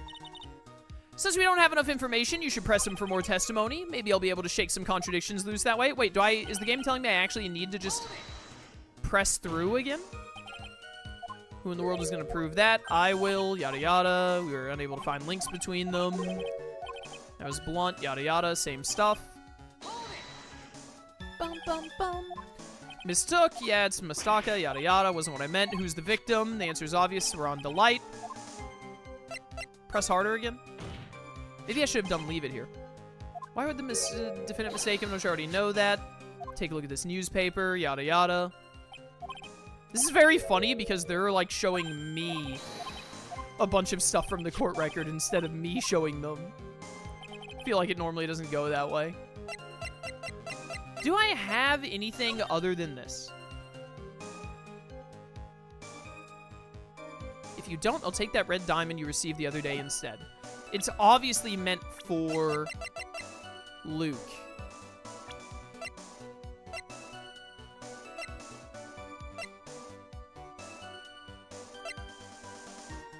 Bum, bum, bum. Da-na-na. Kind of just like going through all the evidence again to try and get like an idea. I think the only things we have to, if I'm supposed to prove that the letter is meant for someone else, the only thing I have to do that, evidence-wise, is to show the letter and talk about how it mentions a red diamond. Where would I present that? Not that. Investigate mask to mask and simply mistook who he was. Not that. Mr. Bullard, who wrote the blackmail letter and sent it to Ron Delight. This is him saying that it was sent to Ron Delight, so probably there. Harbored a grudge for his betrayal. Defendant believes he is mask to mask.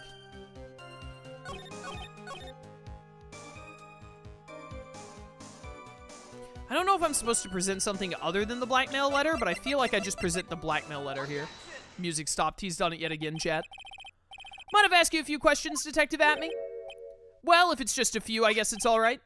When you said that this letter was addressed to Ron Delight, I couldn't help but notice one major contradiction. Contradiction? I don't know where a walking contradiction like you gets off saying things like that. You're one to talk. At times like these, men are made to express themselves with their fists. Why don't you show us what you got there, Junior? Indeed, time to man up, Mr. Wright. Show us the contradicting evidence in the content of the blackmail letter. Wait. Do I show the letter again? I already showed the letter, though.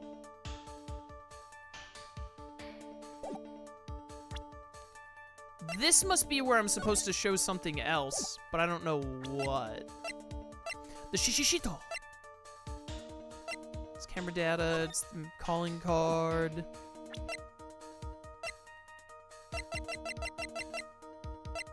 Sorry, I'm yawning.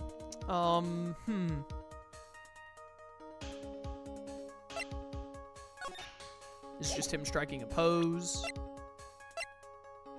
Time of death 1 a.m. Blunt trauma to the head.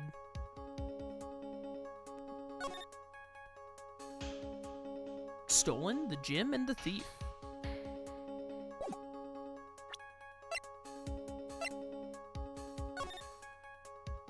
Huh.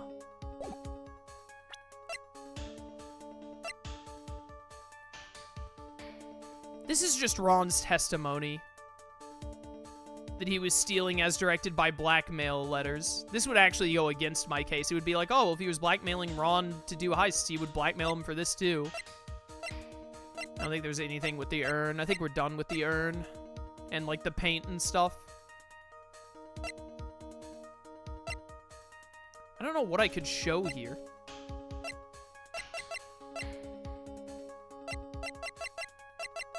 Contradicting evidence on the content in the letter. If you don't want your true identity revealed to the world, come to security at 1 a.m. on October 12th, bring 50K. If you don't, I'll take that red diamond you received the other day instead. The contradicting thing is that it says that I'll take the red diamond you received. Ron Delight never received a red diamond. Luke Atmey did.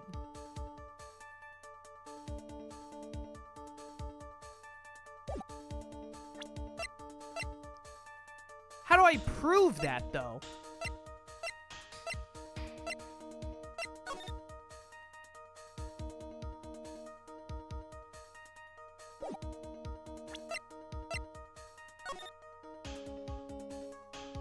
I don't... Huh.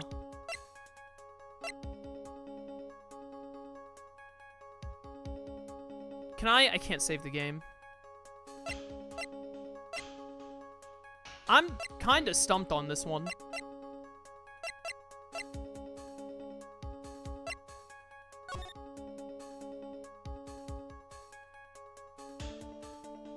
Speckled urn, yada yada.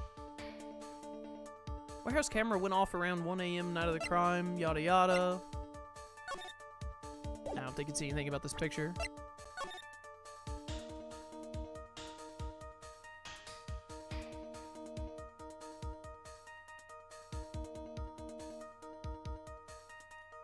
Yeah, I don't know what I can present.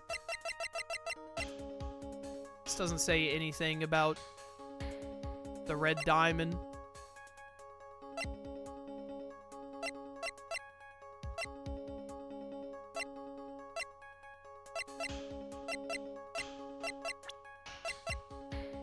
I have no idea.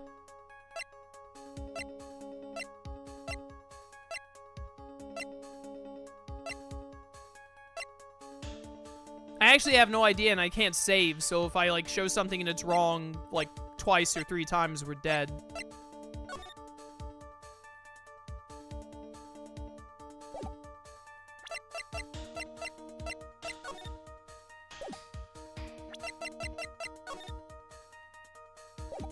No, dude, I'm stumped. I have no idea.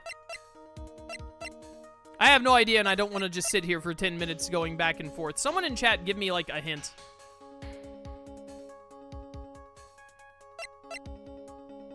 Present the newspaper clipping? Okay, well, I said give me a hint, not tell me the answer, but alright. This? How is this gonna prove anything? Stolen, the gem, and the thief. The precious gem, the tear of... I hate how, like, the bottom is cut off. The tear of Emanon, priceless. I don't understand how this contradiction anything, but okay. Take a good look at this newspaper clipping. It contains a picture of the Tear of Emanon, the stolen jewel. What about it? Problem is this jewel's color. What? But it's not this. Okay. Whoops. Okay, I see where Phoenix is gonna go with this, but I'm a little annoyed about it. This happens sometimes, and I hate it in this game. It's maybe my least favorite thing about Ace Attorney. Is, they put stuff that's very clearly like, this is how you're going to catch the person, but then, like, it actually screws you over because you're like, this says, I'll take that red diamond you received the other day, not stolen or anything. So we know as the players that the red diamond they're talking about is the gemstone that Atmey has for having returned the 4th stolen object, right? But Phoenix is going to make an argument that the diamond that he's talking about here is the gemstone in this newspaper clipping, which we know is wrong. Phoenix is wrong right now with what he's trying to argue, because we know that's not the gem that he's talking about, but that's what the game wants us to argue. I kind of hate it when Ace Attorney does that, because it, like, the player basically has to do something that they know is wrong to be able to proceed properly, and I don't like that. I don't think it's fun. Problem is the jewel's color. Color? I'm not much for discussing color myself. According to the clipping, the color of the stolen jewel was blue. However, in the blackmail letter, a totally different jewel is mentioned. I'll take that red diamond you received the other day. Red? See, I knew that we wanted to point out that the whole red diamond thing is, like, how we catch him. I don't like how it's the newspaper clipping mentioning a totally unrelated stolen object to get to that point, because I just think that that's like it's a dumb leap in logic, I think. I think it's a bad leap in logic. Which means the red diamond described in the blackmail letter is not the Tear of Emanon that Master Mass stole at all. And your point is, Mr. Trite, you're trying to say that this blackmail letter was intended for someone else. That's what you're trying to say, right, Trite? That's what you're trying to say, right, Mr. Wright? Well, that's what you're trying to say, right, Nick? Yes. This is who Kane Bullard was actually blackmailing. Oh, he was blackmailing Luke Atmey. I just know that. Naturally, it was you, Detective Atmey. Do you have some sort of basis for that claim? You've been personally involved in every single Mass case. And in the last case, you recovered what was stolen and received a jewel as your reward. Okay. Yeah, so I knew exactly where this was supposed to go. The newspaper clipping I don't think that's a good way for the game to get you to that point. I wish that they could have done it in, like, a more, like, reasonable way, in my opinion. A jewel? Probably the one wrapped conspicuously around your finger. That red diamond ring! That's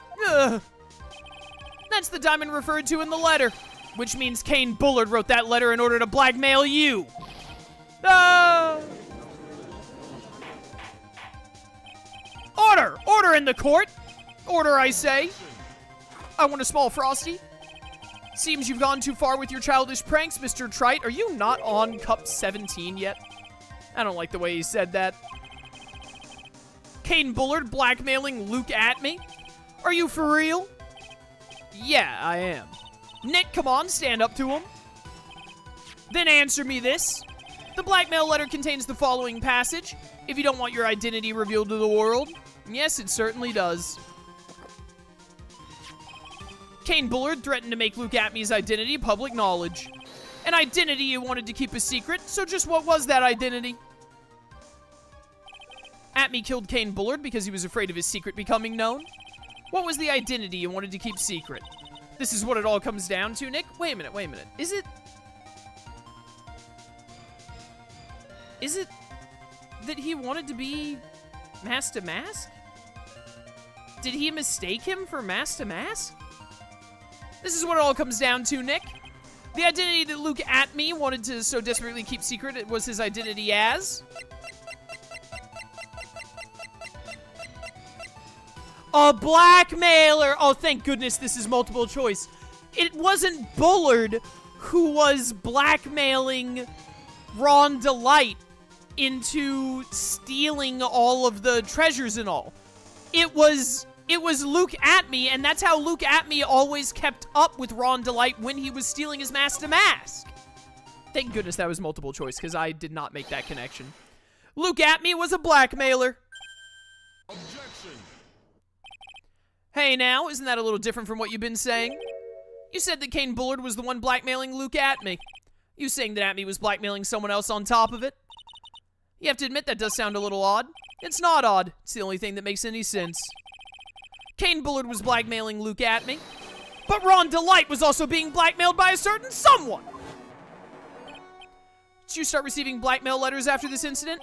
Yeah, just a few days after the Tear of Emanon heist. After that, I started getting the plans in the mail. I received plans from some very kind person, incredibly detailed plans. Incredibly detailed, that's Luke Atmey. Detailed plans, in which case that would mean that Ron DeLite was actually mask to mask. That's what we're claiming. Someone else came up with the plans and had Mr. DeLite steal his targets for him. And that someone was none other than Luke Atmey. Shh. Silence.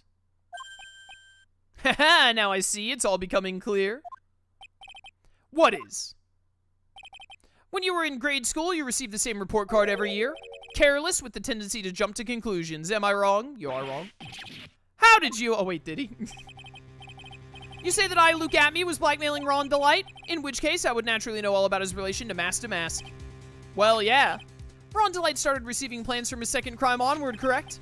Which means I learned of his identity when he committed that first crime. Good point. You certainly couldn't have blackmailed him otherwise. In that case, let's see some hot, bitter evidence. During the first crime, how did Luke Atmey know that Ron DeLite was mask to mask? It's the newspaper clipping, isn't it? Isn't it the fact that he saw him right here in this picture together? Right? Because he's the one who said, like, oh, look, he's this guard right here. It's gotta be this. I think I see it. See what? When you were in grade school, you received the same report card every year. Gets into lots of mischief, trying to be the center of attention. What do you mean? This newspaper clipping. It has a picture of you and Ron DeLite in his guard uniform. Seems that Master Mask didn't just disappear into thin air. He just took off his outfit and hid it in a bucket. That sounds far too stupid to be true. Correct! With tricks like that, he couldn't fool a baby, let alone an ace detective.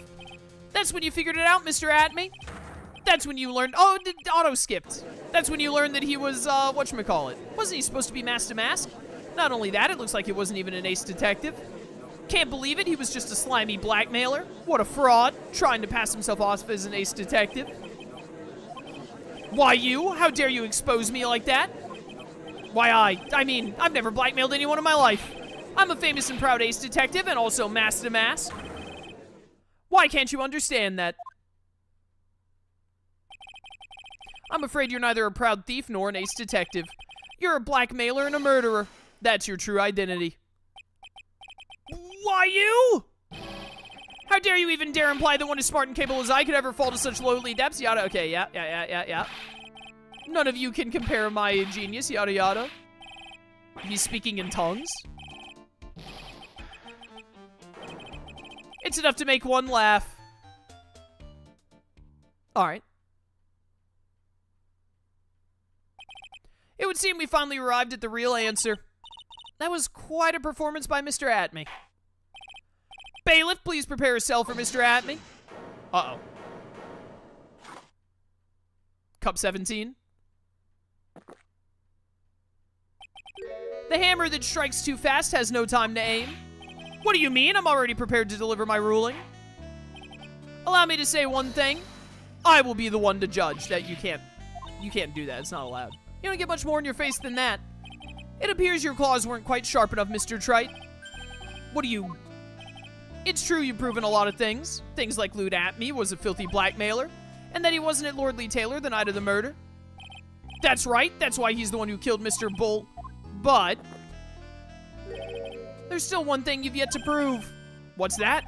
Just because he wasn't at the warehouse doesn't mean he was at the murder scene. Therefore, if you can't prove that this pitiful excuse for a man was at KB security, I don't see how a verdict can be delivered. No. No way! Order! Order in the court! Well, Mr. Wright, This is it. This is the final round. I gotta prove that Atmey was in Mr. Bullard's office on that night. But can you really prove that? That's long enough. Mr. Tried, I want to hear your answer. That night, Luke Atmey was at KB Security and the defense. Can I prove it? He was wearing gloves. He was blackmailing. There are no fingerprints on anything. I don't think that I can prove it. Am I supposed to say I can't prove it and then we go into another testimony where I'm going to figure out how to prove it? Well, let's just save the game and then try.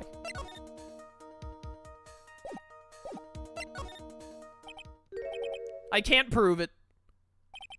Just as I thought.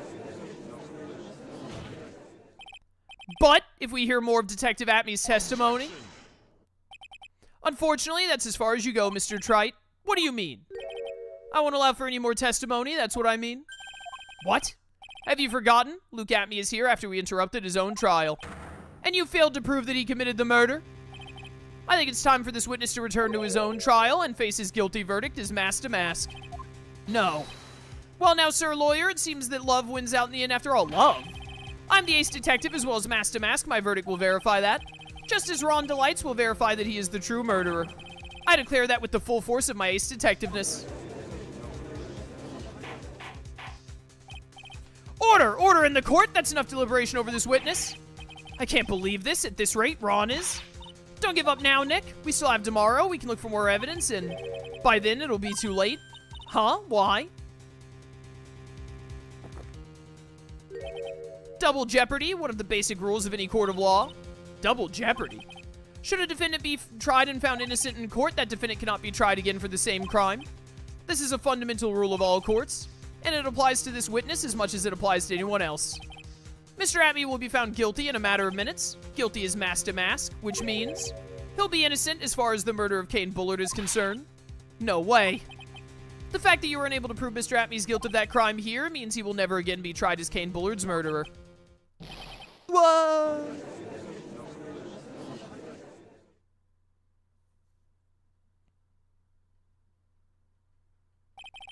Now there's nothing I can possibly do to win. Even if Ron is proclaimed to be innocent, the real killer, Luke Atmey, will go free. You've cross-examined every statement the witness has made here today, and as long as there's no more testimony, I'm afraid I have to declare that there will be no further questioning of this witness. Are there any objections? Alright, we're gonna... This is where Edgeworth is gonna show up and save the day. Miles Plot Device Edgeworth, as I like to call him. Then I hereby end the cross-examination of Luke Atmey. Whose voice was that? I think I see it. Your Honor, when you were a child, this is what was on your report card every year. Was that Mia who's possessing Maya? Has poor hearing and often makes mistakes as a result. How did you? Phoenix, raise your head up high. Have you forgotten what I used to tell you? It's Mia! Best girl's back! A lawyer is someone who smiles no matter how bad it gets. I still don't like Mia's objection voice, by the way. That voice, no way. Best girl! Long time no see, Phoenix. Mia! This is the true power of the crane channeling technique. I know that it's really Maya who's standing before me, but right now she's my mentor, Mia Fey. Now let's do this. But there's nothing more we can do, Mia. Without any more testimony, I can't cross-examine. Not yet. The testimony's not over yet. What do you mean? Your Honor, just now you said something very interesting. You've cross-examined every statement the witness has made here today. Yes, that's true, but... Unfortunately, Your Honor, you're forgetting something. Earlier, after the last cross-examination, this witness made a number of remarks. Love wins after all. I'm detective as well as mask to mask. My verdict will verify that, just as Ron Delights will verify he's the true murderer. I declare that with the full force of my ace detectiveness. Yes, but those comments appear to have no importance whatsoever. Very well, then we shall prove their importance via cross-examination. At any rate, as long as the witness has made these remarks, we, the defense, assert our right to question them. Is that all right with you, prosecutor? Is something the matter, Mr. Godot? Ah, nothing. Sir lawyer, it looks like you're one step too late. If you think such falsehoods will do anything to me, Luke at... Let's hear it. Huh? It's true that the witness made some remarks. So then, let's hear this last bit of cross-examination. Mr. Godot, what are you? Very well then, Mr. Luke Atmey. I'm going to allow the defense to cross-examine your earlier remarks. The defense would like to hear why you declared the defendant to be the true murderer. So please give us one last bit of testimony. Phoenix, this is it, our absolute last chance. Yes, Chief. Alright, the last testimony. This trial day has been long. Indeed, it is true that I was not at Lord Lee Taylor. I had to leave to see about another vitally important job request. I had known about the date beforehand, so I had this photograph readied. My brilliant deduction was what informed me the true culprit was Ron Delight, and thanks to the key card and wallet, it was abundantly clear that he was there. I was also able to make a deduction from the buzzer, which only sounded once. The button did not have any fingerprints on it. Why? The victim should have left prints if he sounded it, which means the killer sounded it. Mr. Delight was wearing his mask-to-mask outfit, which is why he left no prints. And the blackmail letter, the victim likely just mistook the color of the jewel. Zavari. Therefore, all the evidence points to that poor boy. Holy cow, that is a lot of testimony. The testimony actually seems to hold up pretty well. The witness's earlier remarks do not appear to have been hastily prepared. All of his points have been explained, and none of them seem to contradict anything. But of course. But how did you know about the emergency buzzer? How'd you know about the parts you weren't there for, Your Honor? The police investigation documents went directly through me, and I always look over all the documents. It's elementary, Sir Lawyer. Grr. You gonna make even more trouble for us now, Sir Lawyer? I will not allow any of your usual shenanigans, Mr. Wright. Yes, Your Honor. We cannot postpone Luke Atmey's trial any longer. This is your last chance. Hang on a sec, just one chance. Ha, seems the party's about to begin. Well, Phoenix, there isn't any evidence that contradicts with that testimony. So it would seem. What do you mean, so it would seem? Listen, Phoenix, pointing out contradictions doesn't always mean you have to present evidence, does it? At any rate, this is our last chance. If you can't point out a case-breaking contradiction, you lose. That's all there is to it. Cup number 17. The last cup. Seems like the time has come to put an end to this trial.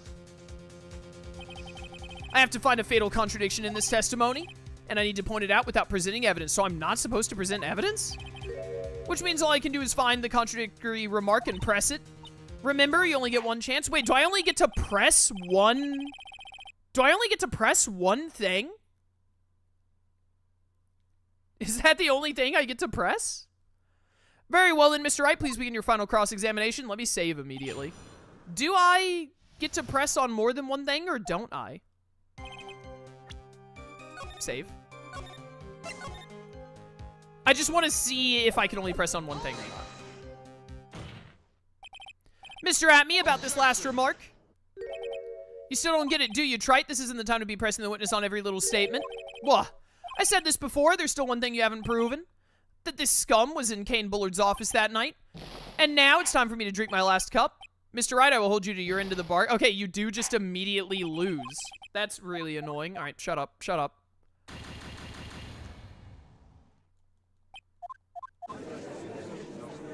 That's dumb. Don't like that. I don't like it when you can't press things. I prefer the game when you can press things, and it's when you present evidence that something goes wrong. Had to leave to see about another vitally important job request. I had known about the date beforehand, so I had this photograph readied. My brilliant deduction was what informed me that the true culprit was Ron Delight. Thanks to the keycard and wallet, it was abundantly clear he was there. I was also able to make a deduction from the buzzer, which sounded once. Button did not have any fingerprints on it. Why? The victim would have left prints if he sounded it, which means the killer sounded it. Mr. Delight was wearing his mask-to-mask outfit, which is why he left no prints. And the blackmail letter, the victim likely just mistook the color of the jewel. Zavari, therefore, all the evidence points to that poor boy. Huh.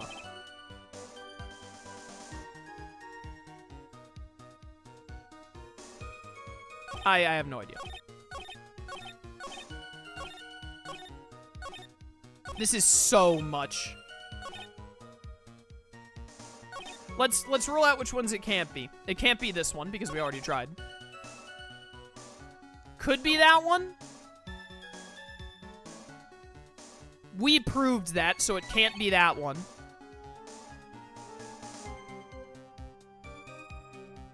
I don't think it's that one. We can't... He is there. It can't be that one. This did only sound once. Can't be that one. Button didn't have any fingerprints. Can't be that one. Victim would have left prints if he sounded it, which means the killer sounded it. Could be that one because it... Well, no. The killer did sound it, but the killer is Atmey. Mr. Light was wearing his mask-to-mask outfit, which is why he left no prints. It's true. Mistook the color of the jewel is stupid. I might be able to push that one. This is a nothing statement. So it's this one.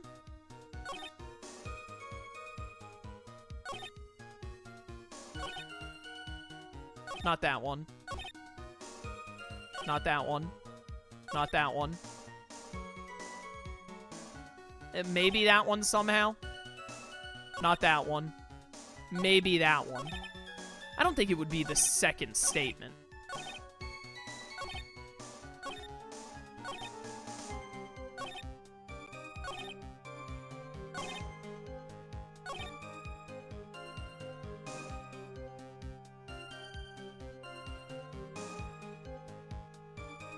Is it this one? Am I supposed to push harder on the whole diamond ring thing?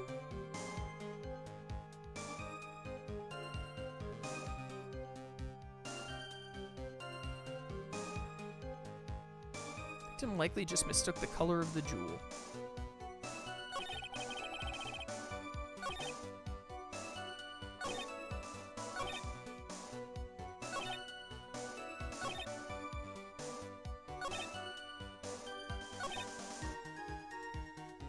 It's gotta be the one about the jewel, or it has to be this one.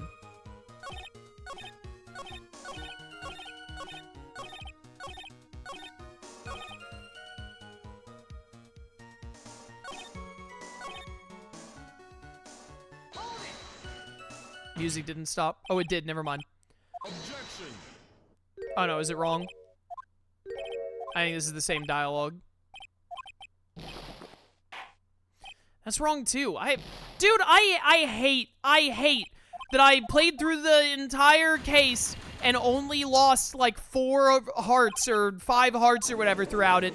But then none of that frigging matters because at the very end, when it matters most, it's just like, hey, it doesn't matter if you have full health. You just insta-lose if you don't pick the right option out of, like, 8 options. That's so stupid. That's so dumb. It completely defeats the purpose of even having the stupid little health bar. This one, then. Objection. Is it wrong again? Which one is it? I hate this. I hate when you can't just press the person and then figure out evidence. I hate it, I hate it, I hate it. I hated it in Justice for All, and I hate it in this.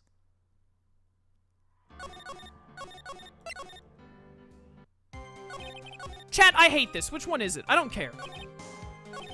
Which one of these is it supposed to be?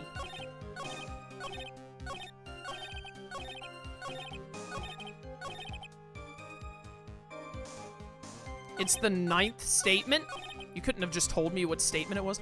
What, or like what was in the statement?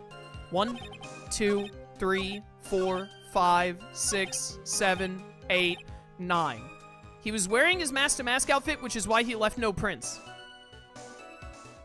What? This is true! Mr. Atmey, about this last remark. No, this is also wrong? This isn't the time to be pressing on every little statement. Yada, yada. Oh, no, wait, no, I shake my head this time. I'm afraid you're the one who still doesn't get it, Mr. Godot. What? Mr. Atmey, it seems you finally admitted that you were in the CEO's office on the night of the murder. How can you say that? Let's review your testimony, shall we, Mr. Atmey? Button did not have any fingerprints on it. Why? Mr. Delight was wearing his mask-to-mask outfit, is that correct? Indeed, that's what I said. My deductions are absolutely foolproof. More like your deductions prove that you're a fool. I'm sorry, whatever do you mean? For some reason, I'm starting to get really thirsty. When exactly did we learn the fact that Ron Delight was dressed as master? Oh, okay. There's no way that Luke Atmey could have known that Ron Delight was dressed as mask to mask. Okay. Okay, I understand why this statement proves that he's wrong, and I agree with it, so that's cool. I still hate that you can't press him on anything. I would have much preferred if I could press him on all of his points and then, like, look through it and deduct, like, oh, wait, how would he know that Ron was wearing the mask to mask thing? That, to me, would be more fun. That would be more enjoyable. Instead of making it where it's like, hey, if you don't remember this one thing that you don't have, like, a text log to go back and look at or anything, there's no, like, if you just happen to, if that one bit of info happened to slip your mind or you don't remember it perfectly, you're just screwed, and you can't even try to, like, parse it out by pushing the defendant and pressing L1 and trying to get intel, then you just immediately lose. I hate that. I think that makes the game less fun, and it makes me not want to play Ace Attorney. That takes the fun out of the game, and I play video games to have fun. That was, it was just a few hours ago. Back when my 6th cup was looking at me with a cold stare. Huh? Oh, did I forget to mention before? I'm sorry, I just never had a chance to mention it up until now. That's right, the defendant had yet to tell anyone else this fact before this morning. Therefore, the only people who should have known this are those who have been watching the trial, and he's been in the other trial room all day. Do you understand now, Detective Atmey? There's no way you should have known that! Ah! Alright, good deduction that I wish I could have figured out, but I still stand by the game mechanic changing to you can't press him for any info, and if you don't pick the correct out of 9 options, you immediately lose the game. Bad game design. I think that actively makes the game unenjoyable. You're in the next courtroom, being tried as mask to mask. So then enlighten us! How'd you know about that piece of intel? Well... Come on, this detective must have known about it. He probably had plenty of chances to find out beforehand. I love the objection back and forths with Phoenix and Godot in this case. And it's those chances that I want to discuss next. That night, Mr. Delight was wearing his mask-to-mask outfit. There's one and only one way for Detective Atmey to have found that out. Only one. One way, you say. Please recall, if you will, Mr. Delight's testimony. When I entered the office, there was a sus shadow there. For a second, my client witnessed the real killer. Objection. But Mr. Delight never saw his attacker. There's no way to tell whether or not the real killer was Luke Atmey. It's with that statement that I'll turn this case on its head. Just what are you implying? Mr. Delight saw the real killer, correct? Now if you turn that statement around, it stands to reason the real killer had also seen Ron Delight. Impossible. Dude, that mask is gonna explode. Oh my goodness, the silhouette was Luke Atmey all along? That's insane. Detective Atmey, you saw Mask to Mask at the murder scene that night. You saw him when you killed Kane Bullard and assaulted Ron Delight. That was the only way you could have known what Ron was wearing. Wait, is there an earthquake going on? He's going Super Saiyan? Ha ha ha ha ha ha ha ha. Take a good look, everyone. Unable to find a rival worthy of my genius, I was forced to create one by myself. Here I am, the tragic clown. That's the same line you gave yesterday. But I think there's a little more meaning behind it this time. Ha ha ha ha, wee.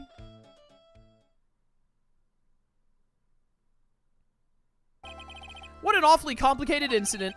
Kane Bullard was blackmailing Luke Atmey, who was in turn blackmailing Ron Delight. And upon killing his blackmailer, Luke Atmey tried to frame Ron Delight. He then claimed to be guilty as mask to mask in order to escape his true crime. And to that end, he came up with this plan, to use the double jeopardy rule when making his alibi. At any rate, it would seem we finally found the truth. Excuse me. Came perilously close to besmirching the record of an innocent young man. Well, not innocent. He's not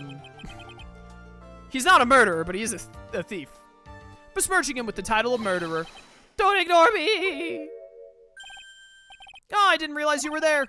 Why wouldn't he be? About the verdict? I know, you never committed any murder. That's right, I'm so glad you understand, but I really am mask to mask. Huh? So thanks to that trial yesterday, I'm innocent now, right?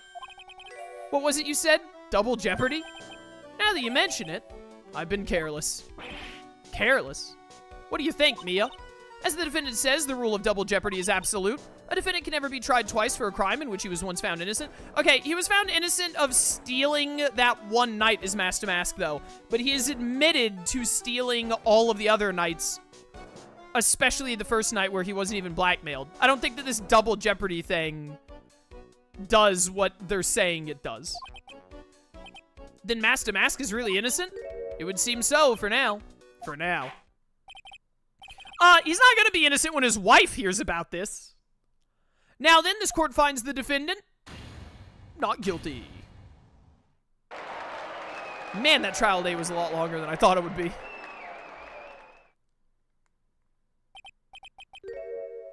Boy, this is really lucky. Wait, this isn't so good after all. You see, the thing is, I still am Master Mask after all. You did it, Phoenix. Thanks, Mia. It's been a long time, hasn't it? Yeah, it's because Maya doesn't call on me much these days. Aw, I'm just joking, Phoenix. Don't take everything so seriously. But on the other hand, Maya, she seems kind of torn these days. You mean about becoming the master of the Crane Channeling School? Becoming the master means saying goodbye to our mother. Misty Faye, right?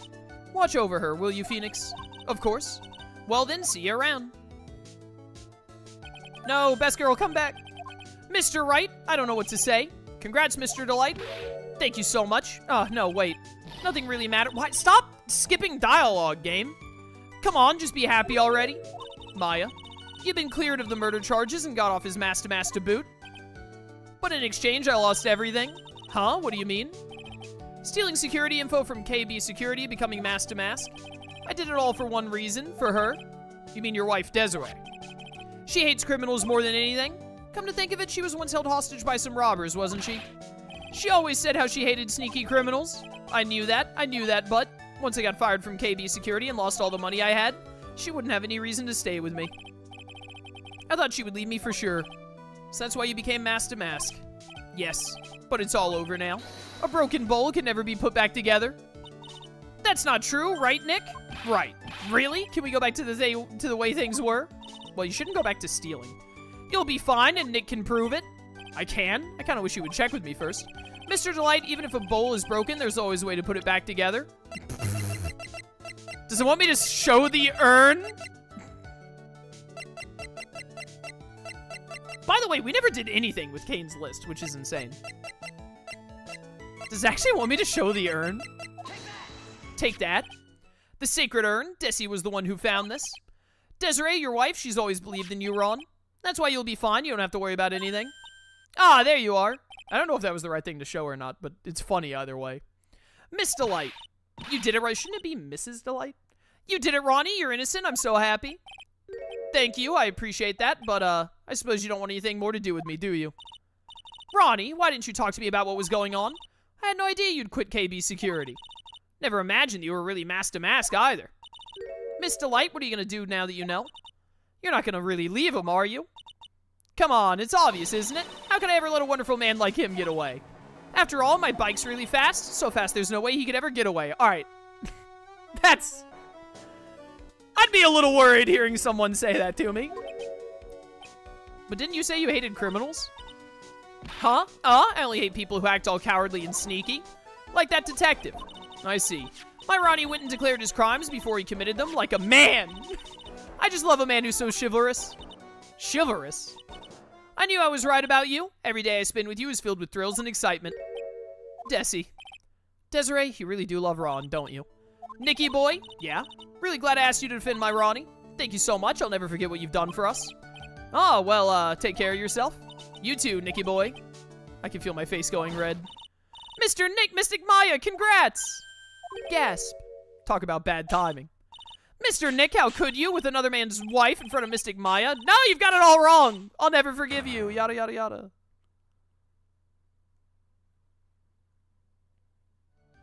Alright. Just as the case came to a close, so too did my consciousness. Ron said a broken bowl can never be put back together, but I know that's not true. I mean, just look.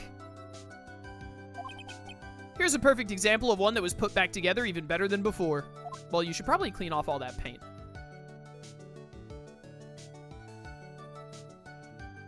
The stolen turnabout, the end. We finally got it. All right. There we go.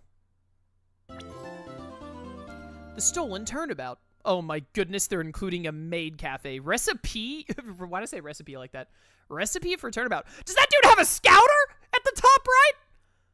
Alright, well, that's the end of the stolen turnabout. This is going to be the end of a video on YouTube. Overall, pretty good. I enjoyed the stolen turnabout, all things considered. It felt a little hand-holdy at some moments, but I don't think it was too bad. I would rather it be a little too hand-holdy instead of being way too vague like Justice for All was a lot of the time. I really hate... It's a bit of a sour taste in my mouth at the end because I really hate how they did that ending bit with the, like, hey, you don't actually get to press on every statement. You have to pick the exact right one out of, like, 10 different statements. And also I really hate that it insta-kills you. It would be one thing if it, like, cost a lot of health. Like, it cost, like, 4 health or something.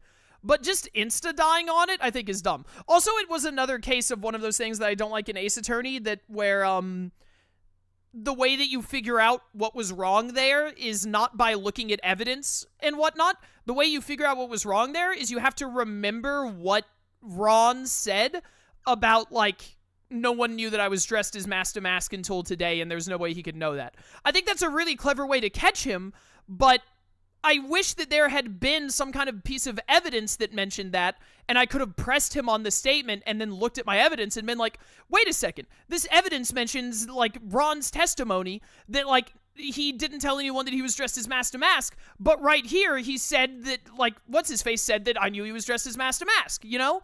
I think that is what makes Ace Attorney fun, is when you press statements, you get info out of the statements, and then you look at the court record and you're like, wait a minute, that doesn't match up with the court record. I'm gonna like present this evidence. That is what makes Ace Attorney fun to me. And that last statement there is the antithesis of that. It basically takes away all of the things that make it fun and make it annoying instead, in my opinion.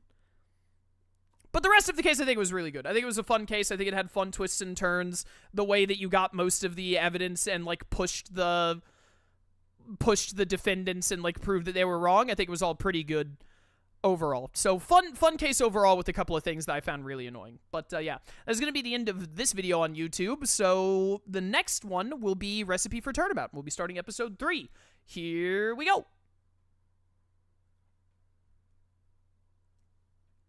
Alright, episode 3, Recipe for Turnabout. Get me in here. I've had my drink of water. I'm ready to go. Save the game. This one's gonna involve cooking in some fashion? That's enough. This court sees no reason to further prolong the trial. This case is extremely clear. I see no room for misinterpretation of the facts. I was taking a drink of water. I didn't realize it was gonna autocycle. It wasn't me. I swear it wasn't me. The evidence and testimony we have seen and heard are conclusive. The victim was alone at his table when he drank from that poisoned coffee cup. No, you're wrong. I know what I saw. I saw. Poisoned coffee cup, huh?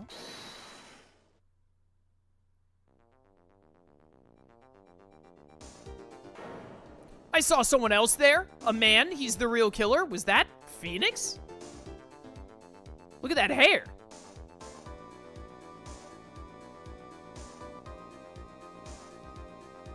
Oh no, the sparklies. It's fatal. Why won't anyone believe me? Oh my goodness, this guy. Well, I'd say that pretty much wraps this case up, wouldn't you? Mr. Wright? What is happening? This court finds the defendant guilty. How on earth did we lose to Winston Payne? Is this a nightmare? This court is adjourned.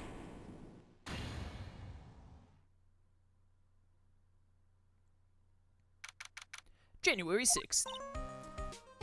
Ah, the start of the new year always makes me feel like I can take on the whole world. Bet it does, Maya. So I've decided that our resolution should be take on the world. What do you think? Sure, whatever, Maya. But I think maybe you've had more than enough mistletoe cake. Never! You've got to eat a lot of cake during New Year's. It's practically a tradition. Like watching the fireworks on TV or playing a board game. Hey, pal! Yo, it's my boy, Gumshoe! Detective Gumshoe. Happy New Year, Detective. Likewise. Now listen up, Wright. Here's to another fruitful year of lawyer-police cooperation. Yeah, me too. All right, pal, you got some explaining to do. Have you got a holiday present for me, Detective? Okay, pick Maya up and throw her out the window. A what? Well, here, have this. It's really nothing much, but yay, thanks. Look, pal, we need to have a talk. Take a seat. Hey, what about Pearl? You haven't forgotten her present, have you? No. Yes. No, are you doing this on purpose? Guess I'm busted. How'd you like my first practical joke of the year? Very funny, pal. Now let's see how funny you think it is when I show you this. What is it? A magazine? Hey, I want to see. Deadly poisoning brings guilty verdict. Defense attorney Wright trounced. Trounced? Let me see that. The defense attorney gave an almost childishly amateur performance yesterday. What the heck is this? It's a report, pal, about you. Listen to this. Mr. Wright must take full responsibility for the ruling in this case. Well, and don't tell me you don't remember anything about it. But I don't remember anything about it. When was that issue from, anyway? December last year, which I guess makes it last month. Which makes it old news, you mean? But I wasn't involved in a poisoning case in December. What? So what do you think this is all about, Nick? If it wasn't you, pal, then that leaves only one possibility. No way. You don't mean... A phony Nick? Phony-ix, right? This must be Gumshoe's idea of a joke. Guess he's starting off the year with one, too. An article from December 5th says I was trounced and my client was found guilty. So, what are you gonna do about it, pal? What do you mean, what am I gonna do about it? Well, it's your fault the judge found the defendant guilty in this case. My fault? How do you figure that? Because the Phoenix Wright is super famous now? Well, maybe only sort of. Yeah, see what happens when you hotshots start getting too full of yourselves? But I didn't do anything wrong. At least not that I can remember. You better make this right, pal, now. And that means taking the case back to court. Got it? Can I do that? Can you just take a case back to court? Sounds like we got our first case of the new year. Let's tackle it with gusto. I don't know. Judge already issued a guilty verdict once in this case. It's not going to be easy to get it overturned. Oh, yeah, you can get stuff overturned. That makes sense. Guess that New Year's resolution is going to have to wait until next year. So you're taking the case, right? Good. I'm going to head over to the courthouse then. After that, I'll go back to the precinct. Drop by if you need something. Okay, pal? Bum, bum, bum, bum, bum. Guess people are starting to know the name Phoenix Wright. I mean, it's only the third game, so. If a client entrusted a case to me based on my reputation, I guess I am kind of responsible. But why would someone want to impersonate me? Also, how could someone get away with that in a court of law? What sort of a guy would do that? Alright. So what's our first move? Guess we go down to the detention center and talk. Wait a sec, Nick. This person's behind bars because of you. Whoever it is isn't going to be jumping at the chance to meet you, right? Okay, so whoever impersonated Phoenix must be the one who did the murder, by the way, because that shadowy figure that put the poison in looked like Phoenix hair-wise. It wasn't me, it was a fake me that did this. I wonder if he looks exactly like you. You're phony. Zin F, I mean. Hope not. And what kind of name for an evil double is Zin F, anyway? Some kind of Kingdom Hearts style name. Ah, Nick, I've got it. If you're gonna ask whether I've got a twin brother, the answer is no. Spoil sport. Did you notice Gumshoe was acting weirder than usual, or was it just me? What do you mean? I mean, he was really worked up. Like a guy who just found out he's gonna be a dad or something. Yeah, I guess he was acting kind of strange. Maybe he realized he's got strong feelings for you, Nick. Considering how we interact, I seriously doubt that, Maya. Well, if he wasn't nervous because of you, maybe it's because of our new guilty client. Is Gumshoe related to this client somehow?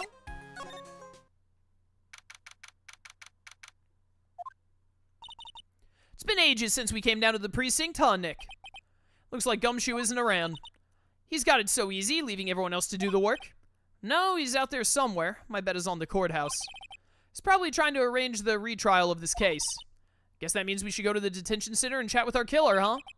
After being convicted without a fair trial, I'm not sure killer is the right label. Alright, so I should go to the detention center first. Alright. This is so nerve-wracking, waiting to meet our new client. Wonder just what kind of person you tricked and got found guilty. Keep it down, Maya. That kind of talk could ruin me. Ah! How could you, Mr. Wright? How could you do this to me? Oh my goodness, it's the bird chick from the tutorial in the first game, and she's become a maid. Right, she said she was gonna become a waitress, which is like a horrible job change, I think. They put me in solitary. I haven't been able to stop crying. Aren't you? Yes, I am. I'm totally and utterly let down. Are you? How could one of our own previous clients have mistaken us for a fake? Don't pretend you don't know me. It's me, Maggie, remember? Maggie Bird. Maggie Bird, ah. Yes, this is the tutorial of the second game, right? Her case. Maggie Bird, she's the policewoman I defended that one time. She was accused of murdering her lover. He was a cop too. What are you doing in here? Didn't I get you a quit? Oh, sure, very funny. After that fifth-rate defense job, you come in here and start making jokes? You better hurry up and tell her what happened, Nick.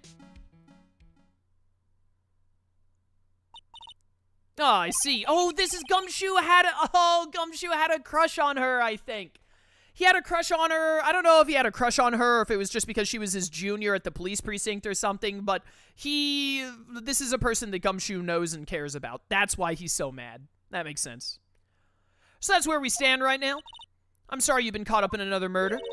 My whole life has been nothing but a whirlwind of bad luck and failures. Vaguely remember her saying the exact same thing last time. But I don't mind. What's one more disaster in my life? At least now the real Mr. Wright is here with me. I won't let the world keep me down, sir. Yeah, waitress at Trebian was found guilty of murder thanks to the phony me. The phony? This is ridiculous. Absolutely ridiculous.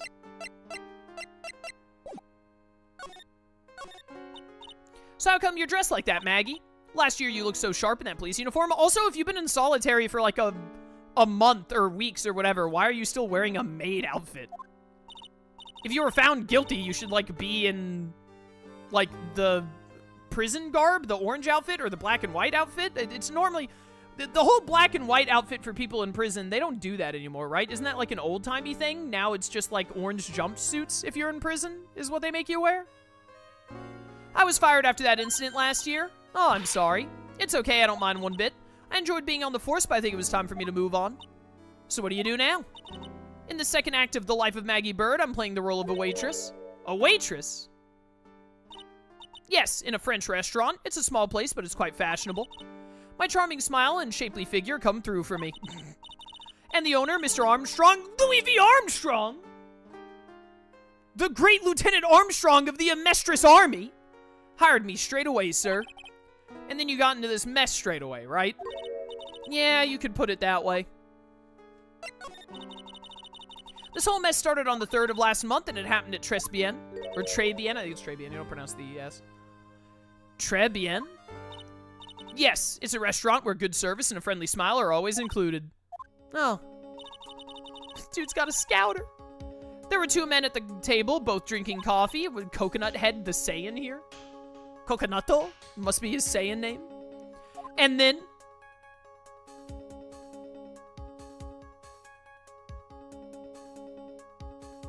yeah. One of the men slipped some poison into the victim's cup. The victim took just 1 sip and was gasping for air. I was so shocked I passed out.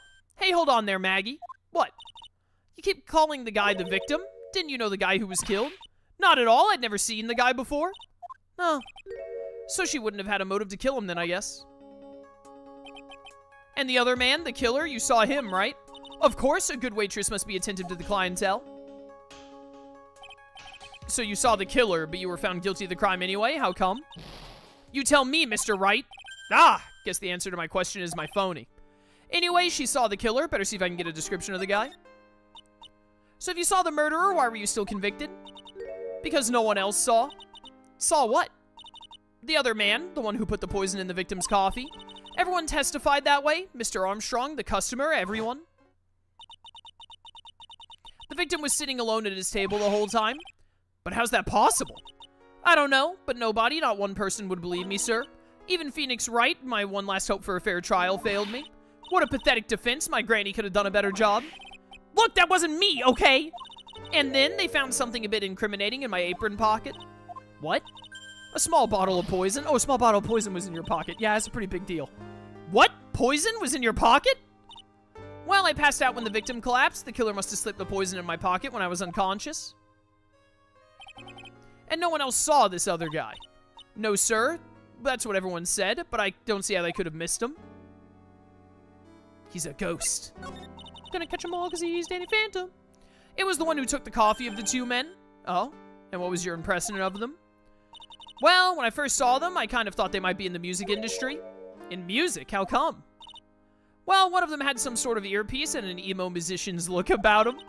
There was a sample CD on the table, sir. An earpiece and a sample CD, huh? Did you get a look at the CD at all? It had a band's name written on it. I think it was MC something. Oh, I pressed X immediately by mistake. So it was a band CD, maybe a promo disc. Maybe it was MC Screwdriver. Get serious, Maya. Would you buy the CD of a group named that?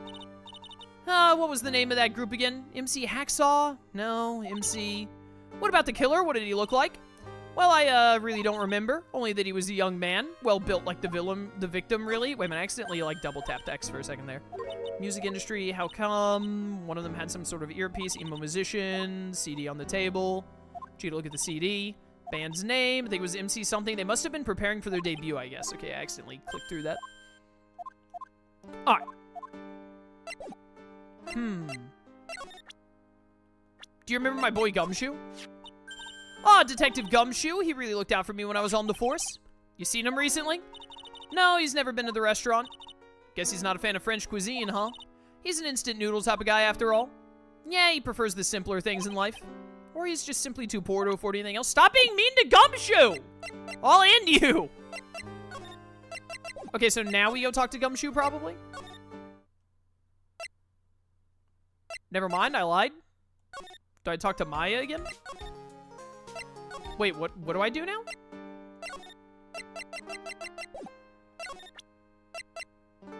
To present the magazine clipping? Yeah, I need to ask you about this. Hey, this article's about my case. You tell me anything about the guy who was pretending to be me? Yes, sir. It was the morning after I'd been arrested. I met you in the visitor's room here. You were wearing one of your super sharp suits. Me? Yeah, you, Mr. Wright. Hey, Maggie, was my evil double Iam here too? No, I don't remember a phony you, Maya. Oh, it would have been so cool. Then you got really worked up and passionate. I'm gonna get you cleared of this crime, you said? Oh, yeah, that's how he talks. Okay, I get the picture. But you met me in person before. How come you didn't realize that guy wasn't the real me? I guess, looking back now, it was a little strange. Only a little. Well, okay, so you were a bit taller than normal, and you looked a bit shady. And your voice was... Why did that insta-skip? Stop insta-skipping dialogue, game. So the guy was nothing like me, then. But he had your spiky hair and blue suit. That all it takes for someone to imitate me? How about everyone else in the courtroom, like the judge and the observers? Didn't they realize he was an imposter? Everyone had these big question marks on their faces, but it seemed that no one wanted to say anything. This case just keeps getting weirder and weirder. Mr. Wright, do you think it's possible to get a retrial? Probably. The court ruled in the absence of a genuine defense attorney. So we should be able to get a retrial. Mr. Wright, do you think we'll win next time, sir? My life has been a full course meal of bad luck, complete with defeat for dessert. Since I was 6 months old when I fell from the 9th floor of my apartment building. I'm sorry, what? I've been hit by all sorts of vehicles, gotten sick from all sorts of foods, failed at almost every test I've taken, experienced almost every kind of disaster. I even landed a phony lawyer when I had the misfortune of being accused of murder. But I will survive because Maggie Bird always lives to fight another day. And one day I'll find it. Just you wait and see, sir. I'll find that one single moment of good luck. Your one single moment of good luck was meeting my boy Gumshoe. Evil Phoenix is gonna pay for this. What are you staring at me like that for? But Maya's right. Whoever it is that thought it was a good idea to use my name and get an innocent girl convicted of murder had better watch out. We'll find him, don't you worry. We'll get Evil Phoenix for you. Thank you. I'll tell you where Trebian is then. Right. The restaurant where the murder took place. Yes, sir. When you go, please tell Mr. Armstrong I said hi. Mr. Armstrong thinks you're a murderer? Sure. All right, Nick, let's go check out this restaurant and its food. All right, there we go. Bum, bum, bum. It's been at least a week since this murder happened. They still have the police tape up? Even though the trial's already done? This music. Oh no, I see the picture of that Armstrong guy there, and I think I'm gonna hate him. Wow, look at this place. Look, more like smell. What is with the suffocating scent of flowers in here? Then again, girls like that kind of thing, right? Actually, I'm not all that into it. No one's coming to seat us. Maybe there's no one here. Don't be silly, Maya. This is a restaurant, and it's open for business. Hello, anyone here? I don't believe it. There really isn't anyone here. Perfect, let's get intrusive. If there's no one here, we can take anything we want. That is not how that works. Yeah, I suppose we can. Get examining. It's the restaurant's front entrance. There's a sign hanging on the door written in French. Probably says open or closed. Must be one or the other, but I don't know which since I don't know Jack about French, but Jack spelt as Jacques, which is French, I guess. It's a rack full of fashion magazines, and they're all in French. Why don't you try wearing something a bit more chic sometime, huh, Maya? Yeah, I guess I could. I'm always in my acolyte clothes, aren't I? Be fun to wear normal clothes every now and then. Huh? There's something stuffed in behind the rack. Oh, there. I didn't even see that paper down there. Looks like a sports paper to me. Hey, and look at this. Someone scribbled a little doodle on one of the pages. McBomber, that must be the name of the MC. 100,000 McBomber, ha ha ha ha, and then a little face, and a literal bomb. McBomber in 1, 2, 3, 4, 5 zeros. $100,000 maybe? I wonder what, oh, it's MC Bomber, not McBomber. Chaos, you moron. Wonder what MC Bomber is supposed to be. This paper, it's from December 3rd. This paper's from the day of the poisoning. Okay, the poisoning happened on December 3rd, so it was over a month ago that this all went down and Maggie Bird was arrested. Why is the police tape still up? What? It's been over a month. Paper from the day of the murder. This has got to be a clue. I should see if I can find out some more about this paper. All right. Fashion magazines, wear something more chic, yada yada. Found that sports paper behind the magazine rack earlier. I'd better try and find out everything I can about it. Yeah, yada yada yada. Look at the little trinkets tucked away in here. Bet Mr. Armstrong collected all these personally. Let's see. Bouquet of flowers, some potpourri, and look! Fine bone china cups. Words. I was gonna say fine bona fide. Never knew you were so cultured. Come on, Maya. This is common knowledge. Any Joe Schmo knows this much. I've already forgotten what he was talking about, so I don't know if I knew about it or not. Look, it's one of those magical boxes that spits out money. You know you're the only person who would ever describe a cash register in that way. Oh, Maya. You silly, silly girl. Okay, nothing else. Skip on over here. Let's do the crime scene last. This table's set nicely. It just needs a customer. What do you think this flower is, Nick? Let's see. Well, it doesn't look like a tulip, and it's not a sunflower, I don't think. Duh, even I could have told you that. Well, those are the only kinds of flowers I know. Dag nabbit, I'm a lawyer, not a botanist. Dag nabbit. I thought for sure that would be a clue. Wow, it's a beautiful winter wonderland out there. Really? Cool, I love snow. Let me see. It's not white, it's not even snowing. Gotcha. I was only kidding, Maya. Nick, there are lies that are okay to tell and lies that definitely aren't. Lies are typically not okay to tell. All I did was tell an itty-bitty white lie about non-existent white snow. Alright, what's happening here? This must be the table where the murder occurred. Guess so, with all this police tape around it. That stain must be from the poisoned coffee. Don't go licking the tablecloth, okay, Maya? Why would I lick it? I'm not a cat, you know. Then why can't I picture you doing just that? Okay, anything else? These light fixtures remind me of the cartoon Chowder. Anyone else? Looks like it would be one of the foods they would make in Chowder. Hello? Restaurant has partitions that separate the tables. When you're seated at a table, you can only see the tables to your right or left. Alright. This music. Oh my goodness, I just realized with how pink this is, they could bring back that pink chick from the first game. Who always shook her chest, is how I'm gonna choose to word it. Please don't bring her back. Please.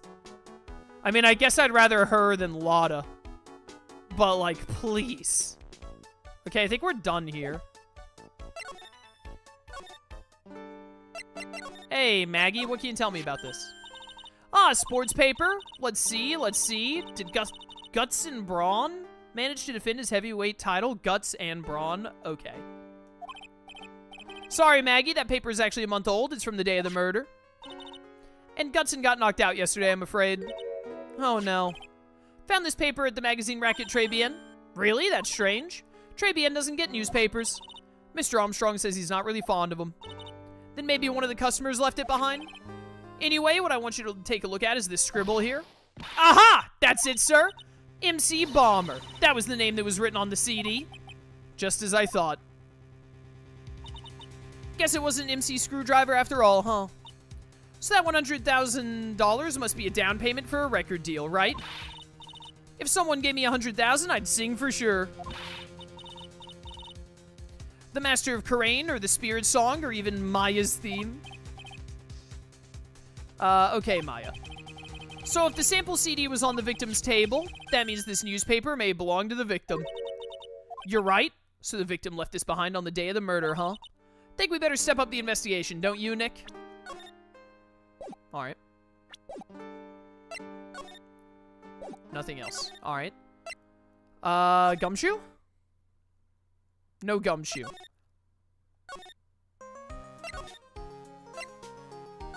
Where do I go from here? You can only go to Trebian from the detention center? Okay, the Armstrong guy's gonna be here, presumably. Oh la la, bonjour! Welcome to La Trebian! Alright, I don't want to do this accent anymore. I don't want to do this voice. Oh, hello? What happened to Maya? She's frozen stiff. Alright, yep, this is the worst game ever. This is the worst game ever, and I want to die. Bienvenue, welcome to my petite restaurante. I cannot wait to talk to my French friend Swallet about this. Bee Avenue? Oh no, sorry, I don't like bees. I'll take the apples, if you have any. No, my petite julep. Huh, me? Look at this face, like a kitten rejected by its own mother. You are fatigued, no? Alors, you need this? An aromatic bath oil melange, my personal recommendation. Listen, man, it's great that Expedition 33 came out to try and get back some good press for the French. Because let me tell you, the poor French people, they deserve it. But they've had to go through so many. I have got to ask, I've got to ask my French friend what this dude was like when he was translated.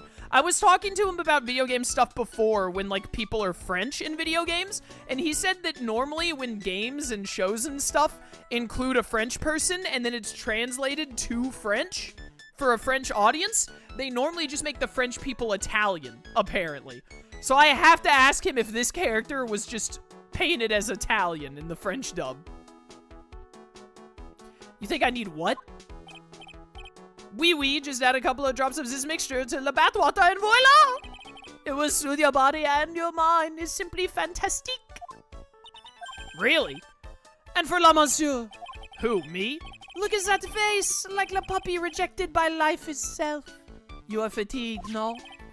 For you, monsieur, I recommend this. Oil of bergamot, and maybe a hint of oui. I will add the peppermint and the clary sage for a fragrance exceptionnel. Such an invigorating recipe will bring out your delicious beauty, monsieur. My beauty? I cannot wait to show this clip to my French friend. Alors, if you will be seated, I will... Chat, what does alors mean? Should I be saying that word? It's obviously French, but I don't recognize that French word. What does that translate to?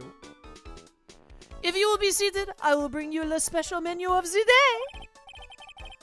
Actually, we're not here to eat. We're lawyers. Ma bien sûr! I know this already, monsieur. You're La Phoenix, right? Non? Yeah, you know me? Ah, oui. I never forget the man who flirts with me, especially in court. Kill me. I don't want to play Ace Attorney anymore. You know what? I guess he was cross-examined by our mysterious evil Phoenix. Looks like everyone to do with this case knows who I am already. Wonder what sort of impression Evil Phoenix has been leaving on people, don't you? Allow me to introduce myself to you again. I am Jean Armstrong. Enchante. How dare you besmirch the Armstrong name? The Armstrongs are a long, proud line of alchemists. How dare you besmirch their honor? Allures is a French word that means so, then, or well, depending on the context. Okay, so, then, or well, depending on the context. I see.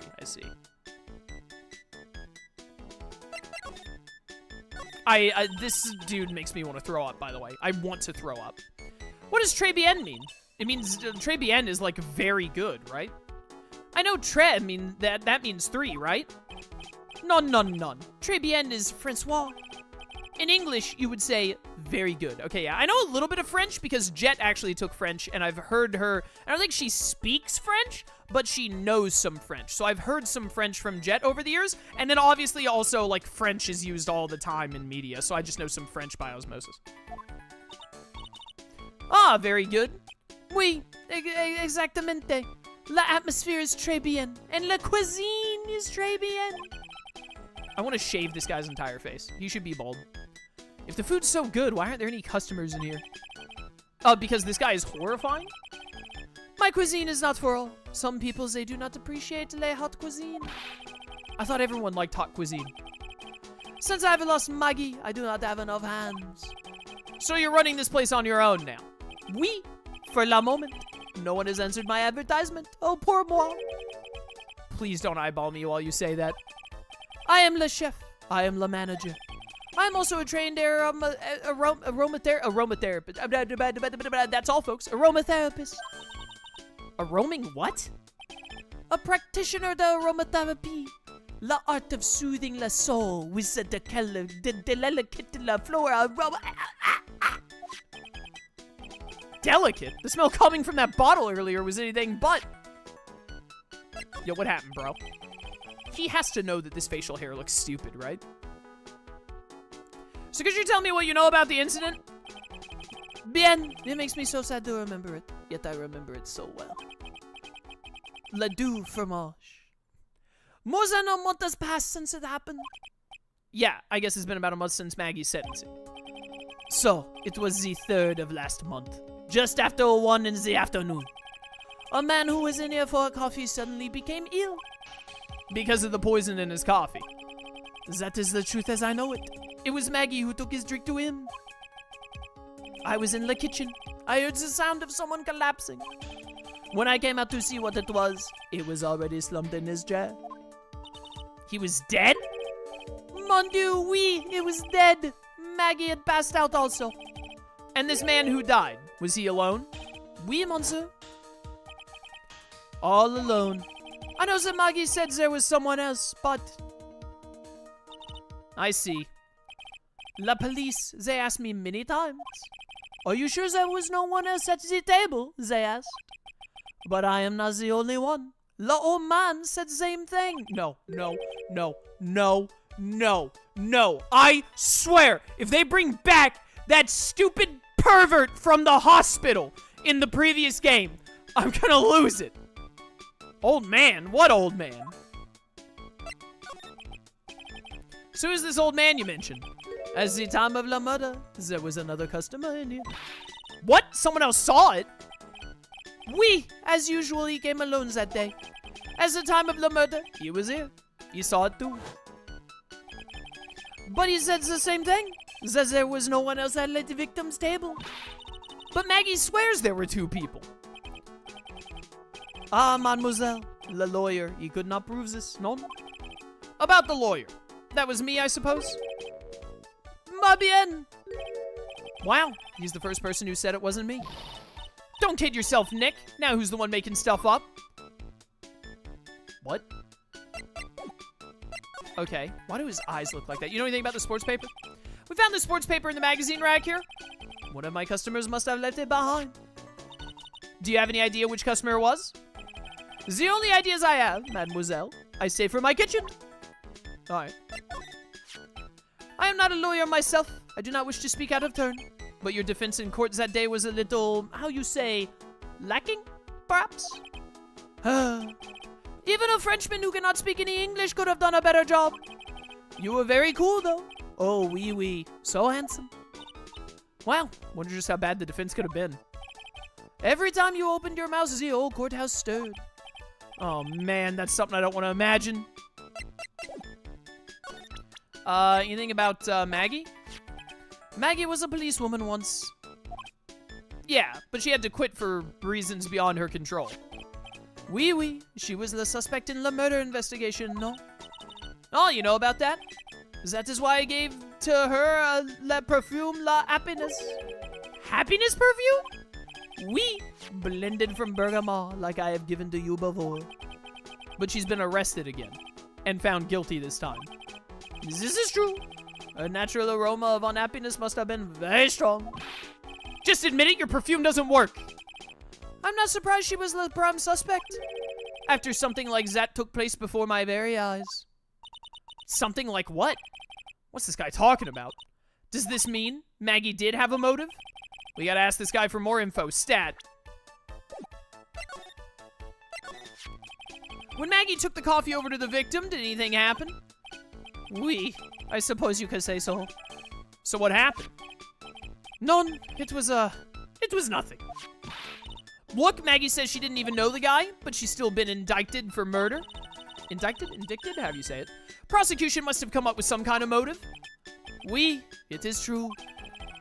If there was anything at all between Maggie and the victim, it could be relevant. So please, tell us anything you know.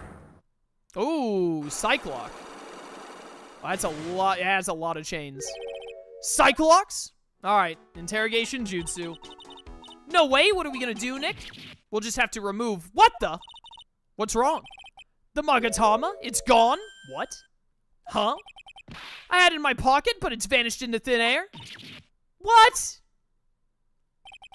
But I could see the Cyclops. Maybe that means the Magatama's nearby? Mr. Armstrong, can I just confirm something with you again? Table where the victim was sitting. Was anyone else sitting there? That is a question you will have to ask him yourselves. Huh? Him? The old man spends all his time... at the park? Le Parc? Oh, a park. What park's that? Behind the restaurant. It is called Vitamin Square.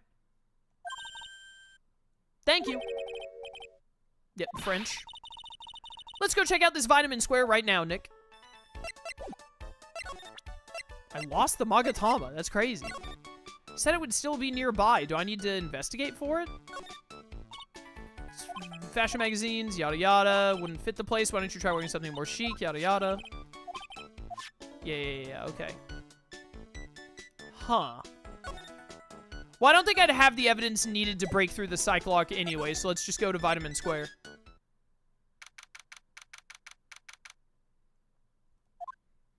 What on earth?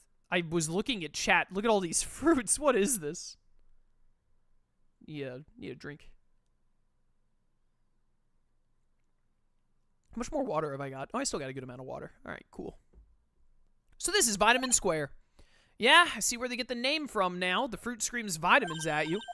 Hey, Nick, that's the guy, right? Isn't that the old man Mr. Armstrong was talking about? That grouchy-looking grandpa? He's throwing seeds out for the pigeons. Why, he's not throwing seeds for them. He's throwing seeds at them.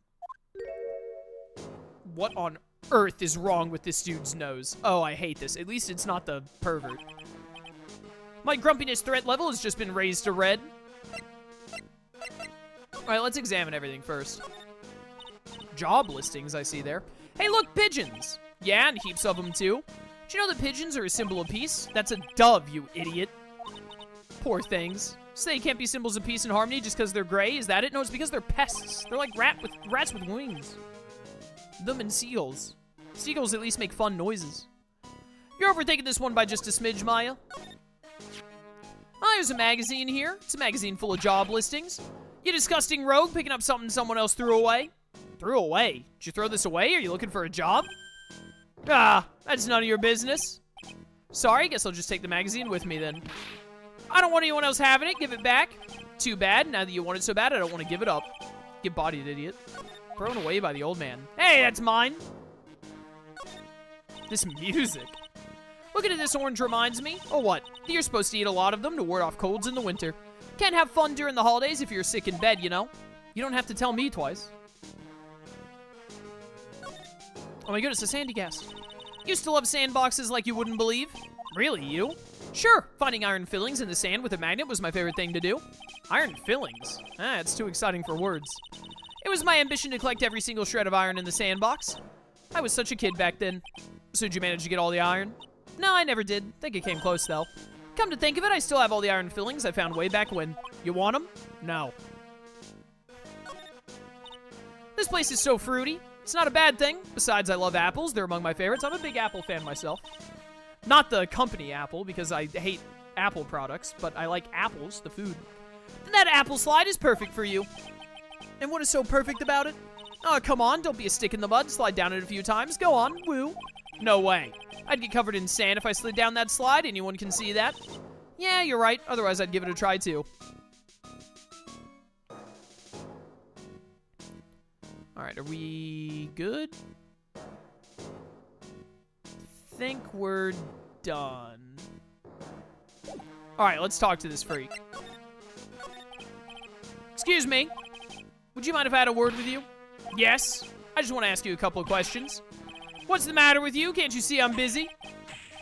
See you don't like my seeds, eh, pigeons? Just really chucking those seeds at them. That's gotta hurt. Go on, eat this. Excuse me, sir. Can I ask you about Maggie Bird? I don't know any Maggie Bird. Yes, you do. Maggie, the waitress at Trebian. Ah, it's a disgrace, I tell you. An utter disgrace. A disgrace. An innocent young girl revealing herself like that? Revealing? You mean her uniform? The youth of today, they don't have any shame. No shame, I tell you, not 1 ounce. Whatever happened to the old Bushido values of Japan, like honor and modesty? Alright, bro, it's like, you might have a point depending on, like, where you went, but this is one of the most tame waitress outfits I've ever seen. Especially when it comes from Japan. What about me? I'm not wearing anything revealing. You? Your problem is you lack any sense of grace. Talk about hitting a girl where it hurts. I mean, you might be onto something, to be honest. Do you go to Trebian a lot? Huh? That miserable excuse for a restaurant? That garbage they serve in there is not food. Where's the sushi, the tempura, the rice? Trebian is a French restaurant, sir. Where do you think we are, boy? In Paris? I want real food, not those snooty snacks. What about those shameless girls? You mean the waitresses? You can see all the way up to their, yes, the waitresses. They're practically naked. What? Is this dude okay? It's a disgrace, isn't it? Well, isn't it? Listen, it's not my restaurant. Also, it's one of the most tame maid outfits I've ever seen. Hello? It's a miserable excuse for a restaurant, that place. Miserable. Certainly knows the place. He must be a regular. But if he hates it so much, why does he keep going? Because he's a disgusting old man who likes to look at the girls in the waitress outfits. It's like the most common Japanese trope. Are you a regular at that restaurant, sir? It's just, if you dislike it so much, why would you keep going there? Sir? There you are, you filthy pigeons. You want food? Take that. Must be hiding something, right? If he is, I should be able to see a psych lock or two. Oh, wait. I don't exactly have the Magatama right now, huh? Remember, Nick, that Magatama is only on loan. You'd better find it or else. If Pearl ever gets wind of this, I'm going to be in a world of pain. Okay, so do I need to find the Magatama? They said the Magatama has to be near here because we're still able to see Cyclops here. So there must be something I can examine? You would think? These light fixtures really just make me think of Chowder. Great show. Would recommend. Huh.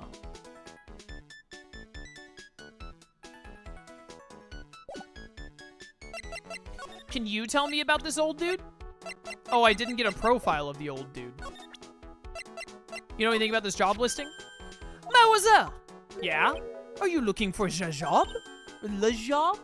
What? No, I was just... Let me see. Your style is different, but you have a good face. Different? The fantastic! You have passed! I will hire you. Bien, come with me. I will teach you everything I know. Nick! Help! I don't know whether to laugh or feel bad for Maya. Maybe I should do both. Alright, well, she's been kidnapped.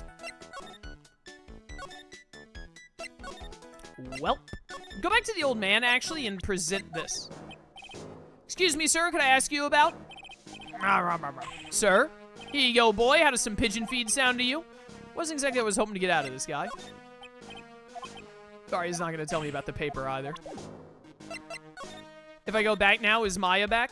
Nope. Detention center? Oh, hello. Looks like they have Maggie in questioning. I guess I've asked her pretty much everything. I'll come back if there's anything else I need to ask later. All right, Gumshoe, maybe? Here we go. Well, pal, you found the evidence yet? The one that's gonna find her innocent? No, not yet. We've only just started our investigation. But whatever you need to know, I'll give you the dirt on it. I'm putting off all my other cases for now, pal.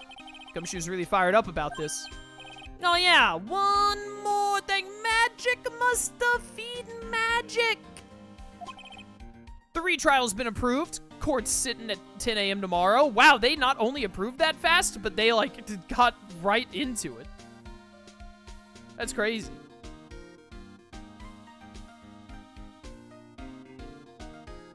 Hold up a second.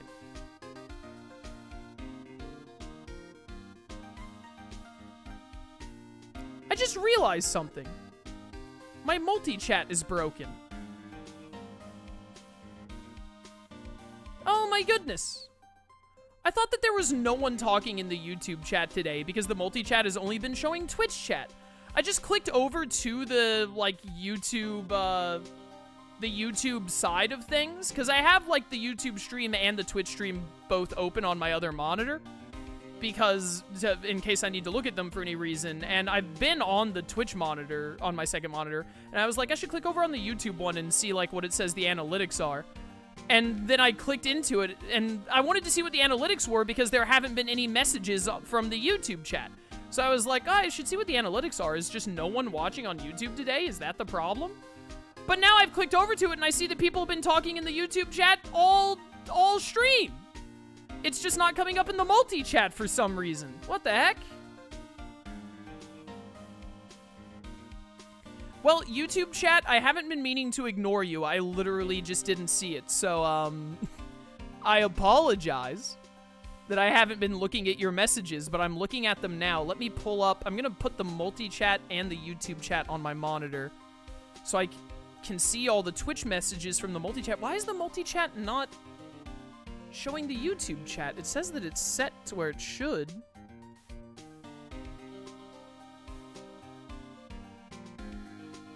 Yeah, chat, YouTube chat, you've been ghost this entire time.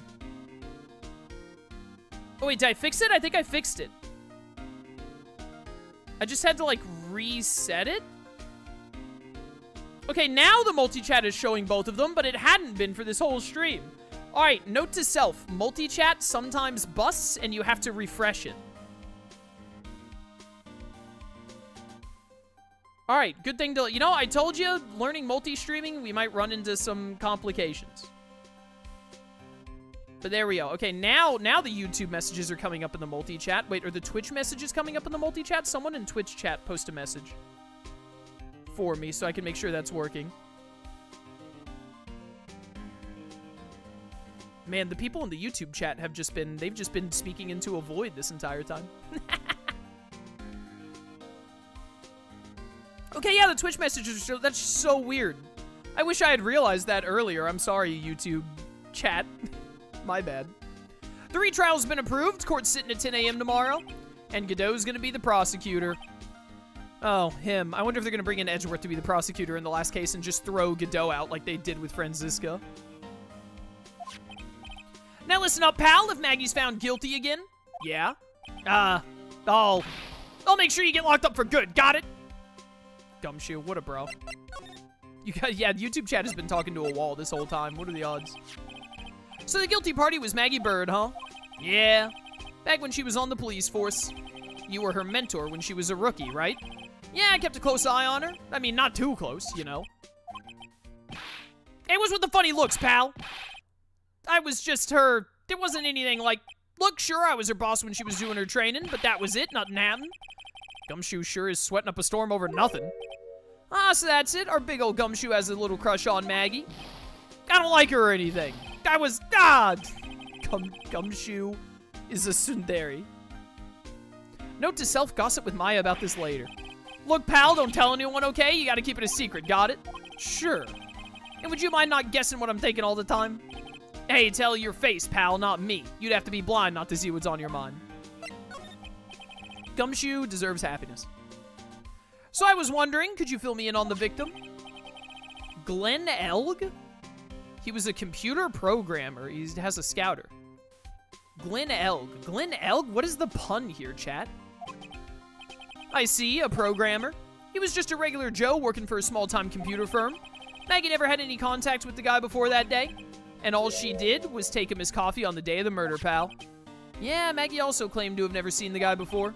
Did the victim go to the restaurant often? Not according to the chef. Said it was the first time he'd seen the guy. Programmer and a first-time customer at that. How does this go in with the MC Hammer stuff? What possible reason could Maggie have to kill a guy like that? That's what I thought, but a motive was still somehow established in her trial. You're kidding! What was her supposed motive? Sorry, pal, I'm real busy. I haven't even got enough time to sift through these papers. Look into it yourself, okay? What could this motive have been? This isn't really a proper investigation. I'm kind of working on it by myself. Glenelg. Oh, it's the joke is just that it's a palindrome? I thought that they were all supposed to be, puns, not just like palindromes or something, but alright. Oh, that's right. The judge already ruled on the case, had all the evidences in already. The only problem is with Maggie's testimony. Yeah, it doesn't sound very good for us, huh? Look, pal, I got a mountain of papers on this case to look over before tomorrow. So I'm just gonna say this. Maggie Bird's no liar. She's... Okay, so she's a bit out there, and a bit off base sometimes. But she was a good cop. That's not exactly complimentary, you know. So what do you think really happened? And just how contradictory is her testimony? The biggest problem with Maggie's testimony is the number of the people at the table. Okay, yeah, I got that one. Yeah, my thoughts exactly. Maggie still insists there was another guy sitting with the victim. Right, but get this. Everyone else in the place says the guy was alone, even the chef. And then there's that CD. CD? Oh yeah, she did mention something about a CD. And there was a sample CD on the table, sir. But our guys turned that place upside down. There was no CD. The murderer must have taken that CD for some reason. What? Not on the table, not anywhere in the whole restaurant, pal. But didn't Maggie say the victim was wearing an earpiece, too? Yeah, but that was for the portable radio in the front pocket of his hoodie. A radio? He didn't have a CD player? You got it. Your phony never explained that contradiction at all. Come to think of it, the owner of Trebian didn't mention that CD either. I don't know why, but I get the feeling Mr. Armstrong's got something to hide. Oh, please tell me that he's the villain and that we can put him away. What do you make of this? Sorry, pal. All I can think about is Maggie at the moment. No, I didn't mean it like that. I meant... You don't have to explain, really. Gumshoe. Gumshoe. Look, unlike Big Top Turnabout, I mean, 9 years is a bit of an age gap, but 32 and 23, like, that's fine. It's a little much of an age gap, but it's, like, it's acceptable. I think my grandparents have, like, 9 or 10 years between them, I want to say. And they have been happily married for, like, decades upon decades. So, you know, it's a little eyebrow-raising, especially in today's age, but it's, like, it's fine. You know, because she's over 20. What else was I gonna present? This. What's that, a sports paper? Yeah, I found it in the magazine rack at Trebian. It's dated the same day as the murder. You may be onto something here. Take a look at this. See this writing here? MC Bomber. Hey, what is it? I heard that name somewhere before. Yeah, MC Bomber. Wow, he actually seems to be thinking for once. Nah, it's no good. I can't remember. And he goes back to being the gumshoe we all know and love. I do know and love him. He's right. Hey, pal, I'm gonna borrow this paper for a bit, okay? I want to get a handwriting analysis done on this scribble. Handwriting, huh? Be good to know more about that in any case. Thanks, pal. Bet this will turn out to be an interesting clue. Sports paper given to Detective Gumshoe. Why did my... Sorry, wait a second. I had to set something real quick. I can't believe that I haven't been able to see YouTube chat this whole time. YouTube chat is like, there are like 4 or 5 people in there just chatting the whole time, and I haven't seen it. That's so upsetting. You like Maggie Bird, don't you, Gumshoe? Have you gone to see Maggie? Of course I have, but I wasn't much good at consoling her. I'm not very good with words. Poor Gumshoe, man. Yeah, I guess I must have looked a bit down. Maggie was really supportive of me. It was great to have someone to talk to. Did he go for her or for himself? Chef of Trebian, huh? You know what that chef said to me? Ooh la la, your body is full of la toxins. And then he gave me this bottle. What's in it? I don't know. The label says juniper. I'm under orders to put a few drops of it in my bath every day. Under orders? Yeah, you know, there's something about that lady. I mean, guy. Huh? You can't stop thinking about him? Not like that, pal. Give me a break. He's not my type. I mean, I can't stop thinking that he's involved with the case somehow. All right, that was weird. Sounds like he knows a little something more about our charming chef. Dude doesn't know anything else about Glenelg, yada yada. What can you tell me about Godot? That's the guy who's gonna be the prosecutor in Maggie's retrial tomorrow? Oh, really? He was working on a bunch of more important cases at the moment, but he canceled them all just so he could take you on, pal. Why's that guy so determined to see me fail?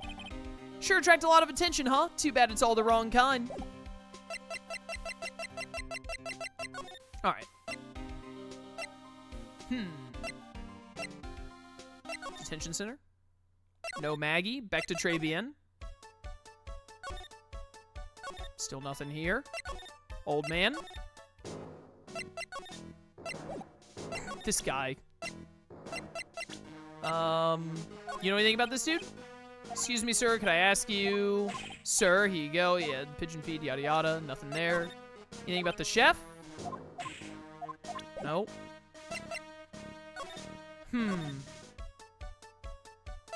Not here. Where am I supposed to be right now? Back at my office? Oh, back at my office, okay.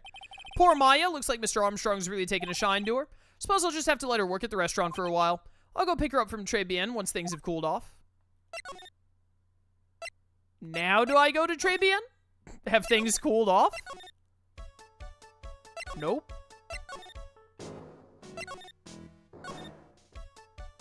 Where am I supposed to go right now? Was I not done with Gumshoe? I don't think I need to examine anything here. Oh, more about the chef. What exactly is that? What is it that caught your attention about the chef at Trebian? It's, kind of hard to say. Guy's probably not even connected with the case anyway. Come on, detective. Didn't you say you'd give me the dirt on anything? Well, this sort of stuff is kinda unimportant gossipy stuff, you know, pal? Look, how about this? You go to Trebian and investigate the place yourself, and if you find out anything suspicious about the guy, you report back to me, okay? Don't suppose I got a choice in this, huh? Guess I better find out more about the chef in Trebian than report back to Gumshoe. Okay, I just missed that dialogue with Gumshoe. I'm back! Scent of flowers sure is strong. It's almost making me dizzy. Who the heck are you? You look like you're from a Resident Evil game. Note, I have never played a Resident Evil game. Hello. Alright, well, she's definitely going to be important. Who was that just now? A customer? She had sort of a dark aura about her. Ah, welcome. B Avenue. Wow, what a cute voice. Alright, yep, she's wearing the maid outfit now, as we saw in the opening poster. Ah, it's just you, Nick. Maya? Well, how do I look? Maybe you should quit being a spirit medium. Maybe, but it's kind of boring being a waitress. Yeah, also probably doesn't pay the bills that well. I mean, you're my first ever customer. Then who is that woman I just saw? Oh, since you're here, you might as well have something to eat. I am kind of hungry, actually. So how do you like your new job, Maya? Never knew there was so much for a waitress to do. Didn't you just say you thought it was boring or something? I'd take people's orders, bring them their food, make coffee, work the cash register, get accused for murder. Of course, we need a customer before I can do any of that. Yeah, it's a nice looking restaurant. Shame more people don't come. Don't forget about the ultra cute waitress. Check out my gimme a tip smile. Oh my goodness. Hey Nick, why don't you order something? The chef's preparing a tasty lunch set at the moment, or so he says. How much is it? It's the twin tea set, so it's $20, of course. The twin tea set? I believe I'll be taking a pass on that. Kind of expensive. $20 for a single meal is a bit much. What? But you can't! Come on, Nick. It's not every day I get to be a waitress. I want to try carrying plates and working the cash register. How about cleaning the toilets? That should keep you busy. Yeah, right. Maybe later. About the lunch. Oh, fine choice, sir. No, Kitchen! A lunch special, please! With all the extras, drink, side salad, dessert, and gift. I don't need any of that! Just a moment, please, sir. Dude, throw Maya out the window, bro. Maya's really getting into this. So how much is this set, then? $20, huh? But with the drink, side salad, and dessert, it's $45! Hey, wait a sec, Maya! Sorry to keep you waiting, sir. Here you are, our deluxe Fortify lunch set. Whoa! A dish inspired by lobster and abalone fricassee with a balsamic vinaigrette. Bon appetit! Thanks. Come on, Nick, hurry up and try it already. Lobster, huh? Alright, down the hatch it goes. Anyone in chat ever, Anyone in chat ever, have lobster before? $20 is average for a restaurant that isn't a fast food place? Not for me. Usually when I go out to eat, which hasn't been super recently, I guess, normally when I go out to eat, it's usually like 15. Which, I mean, 15 isn't that far off from 20, but like, it's like an extra $5. Well, are you hungry, Maya? I'm starving. Here, it's yours. Really? Remember, Maya, my wallet doesn't print money, so you'd better polish off that plate. I just remembered I gotta clean the toilets.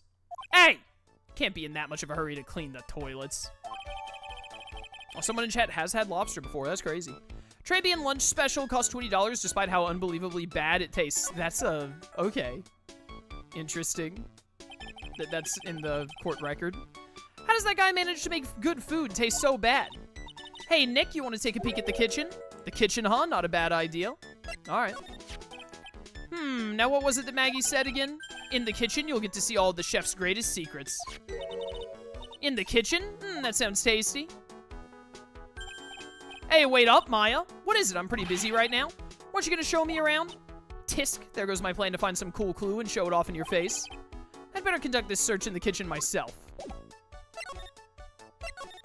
The kitchen. It's so pink in here. Dude, all of these, like, pink, what do you call them? Curtains, not curtains. There's way too much flammable stuff in here, is what I'm trying to say, and it's way too close to fire. Here it is, the famous Trebian kitchen. It's my first time in here, too, actually. There's a weird atmosphere in here, that's for sure. Mr. Armstrong will be back soon, so we'd better search quickly. Chop, chop. Get examining. Now, I know I'm in a French restaurant. I've never heard of most of these seasonings. I can't read, I'm dying. Nick, this container has oyster sauce. What's that? Isn't that used in Chinese food? Ah, look, right there on the counter. Oh, hey, the Magatama. My Magatama, what's it doing here? What indeed? On loan from Maya, recovered from the kitchen. What a thief. No, I didn't even notice the Magatama there.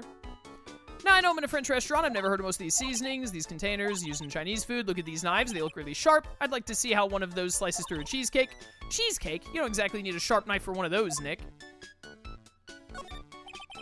What's this? Looks like a treasure chest or something. Wow, look at all these little bottles. Ah, they're aromatherapy oils. He's got so many, they're overflowing onto the floor. Let's see, 1, 2, 3, 100. They're all the same, too. Hey, wait a minute. What is it? There's one bottle that's different from all the others. Well, what do you know? Doesn't have a label either. And it doesn't smell. Odorless poison. So what's that liquid inside then, I wonder? Hey, Nick, we should borrow this. I mean, look how many bottles he's got. He won't miss one, will he? He might miss the one that looks different. Now this is one large mirror. I bet this is where he makes himself look pretty. There's a book on the dresser. Clarice Armstrong's Bedtime Literature. Not exactly Pulitzer Prize material, is it? Looks like a collection of poems he's written. Poems? Cool. Read one out. And say it in your best French accent. With intensity, okay? Oh, here we go. Okay, here's one. It's called Printemps. The two of them, like actors from a film. The coffee, still undrunk. Sweet nothing's over too soon on that sad Sunday morning. The foolish cocktail, so delicious. Take the last sip of your tea, and I know what I will do. I must lie to you. I must. Nailed it. Huh? That's it? Yep, that's a poem for you. Yeah, poems suck. If you're into poems, no shade, but like, I find poems boring. What are these lace curtains for? Curtains. I don't know, but they give the place a real homey feel, don't they? Lace curtains. You know, if I was a cooking pot, I'd be perfectly happy to sit on a shelf under those. How do you respond to something like that? That smells good. Something's bubbling away nicely in that pot. Must be the lobster and abalone with the balsamic vinaigrette. Isn't that what I just ate for lunch? Maybe. What you ate is the only French dish I know the name of course. Anything else? Can't slide. Okay, okay. Alright, well.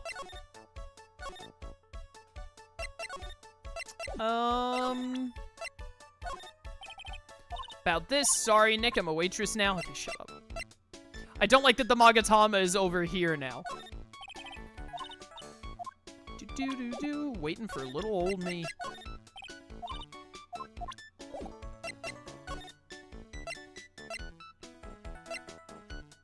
Back to the square, maybe? Ah, there's a motorbike here now. It's got a crack on it. The old guy's not here anymore. Drat, and I still have some unanswered questions for him. What's his bike doing here? A scooter, huh? Who'd leave it right in the middle of a park like this? The wheel guard and the lighting are busted. Guess it must have been in an accident. It's totally wrecked. Yeah, I only noticed the big crack at first, but like a bunch of this is broken. Whoa! Okay, yeah, I get it, I get it, game, I get it. What the? Okay, this is the murderer. This is the guy who faked being Phoenix Wright. He's got the spiky hair. Hey, what'd you think you's doing with my bike? No, I was just, you's been messing with my new ride? Is that what you's been doing? New ride? Isn't that kind of an old, you gonna pay for this? This dude's skin is more orange than the president. How did people think that this was Phoenix? He looks like a tangerine. Hey, then who's the one that covered my saddle in crap, huh? You's gonna pay? You catch my drift? I hate this dialogue. Wait a second, I'm not a pigeon, so I couldn't have done it. A wise guy, eh? I had to beat you so hard it'll feel like yous were smooching the express train. Uh-oh. Yous better watch your back, this ain't over. I'm gonna round up a group of lawyers and then yous gonna pay. I'm a lawyer, bro. Actually, I'm a lawyer myself. What'd you say? I'm Phoenix Wright, attorney at law. Wah! Phoenix Wright? You saying you Phoenix Wright? Yeah, I am. So you a wise guy too, huh? Because I'm Phoenix Wright, the one and only. Oh my, this guy is so stupid. What? Out of my way, I got a cruise. He's gone. Surely that guy wasn't my phony, was he? It wasn't anything like me. Guess I better make a note of the scooter. Ridden by my phony, the wheel guard is all smashed up. Yeah. Ah, pathetic. Oh, it's you. Few threats from a little brat like that, and you look like a pigeon that's got seeds in its eyes. Have you been here the whole time? I was in that strawberry. I had some thinking to do. He was in the strawberry. More like you had some cowering to do. Okay. You a regular at that restaurant, sir? It's just that if you dislike it so much, why would you keep going there? Sir? Alright, yep. There's the psych lock. It's another big one. I knew it. This old guy has got something to hide, but what could it be? I don't know if I have enough stuff to... If I have enough stuff to break through his psych lock. Just seeing if I can ask him about any of this.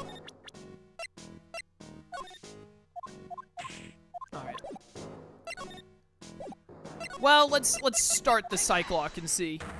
Interrogation jutsu!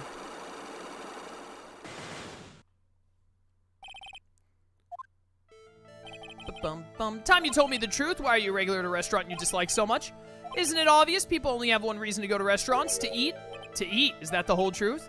What do you mean? I don't think you go to that restaurant for the food at all. You insolent brat, how dare you accuse me? What proof have you got? I can tell you nor anyone else in the world would go to that place for its food, because this food sucks. Proof is in the pudding, or in this case, the lunch menu. That's the twin tea set. Food at Trebian is terrible and expensive. You're wrong, it's cheap. Huh? I'm rich. I inherited money when I was a boy. Yes, I'm stinking rich. I haven't done a jot of work since I was born, other than feeding the pigeons. Alright, this is all starting to add up. What a load of crock. Taste another story, but the price, it's nothing to me. So you're saying you go there because you got money to burn? Exactly, I have so much cash, I go for a swim in my money vault every day. Okay, Scrooge McDuck. Unfortunately, that's a lie. You don't have money to burn, you're flat broke because of these job listings. Alright, maybe I can get through this whole psych lock. This is yours, right? My magazine. Why would a rich retiree be looking for a job? So what? So I was looking for a job. I'm buying a lot at the moment. I needed spending money. I don't go to that restaurant for food. I just go for the Javachino. Yeah, I think you mean a cappuccino. Anyway, how much does a cappuccino cost there? $8. Oh my goodness. Those had better be some golden beans.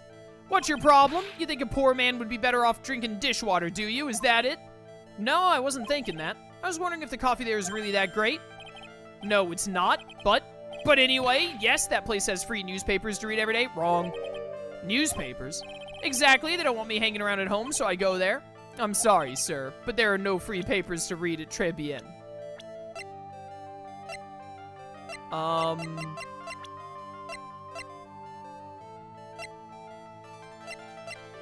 Am I missing?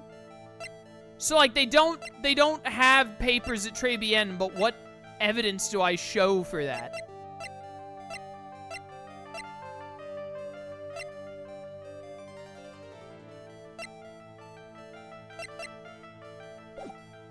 I don't think I can break this right now. I need evidence that lets me say that, like, they don't have papers at Trebian. They just have the fashion magazines. Do I need to examine this again? It's a rack full of fashion magazines. They're in French. All the clothes in these are absolutely atrocious. Some of them have been circled in red. Really hope Mr. Armstrong is not thinking of buying those. Oh my goodness.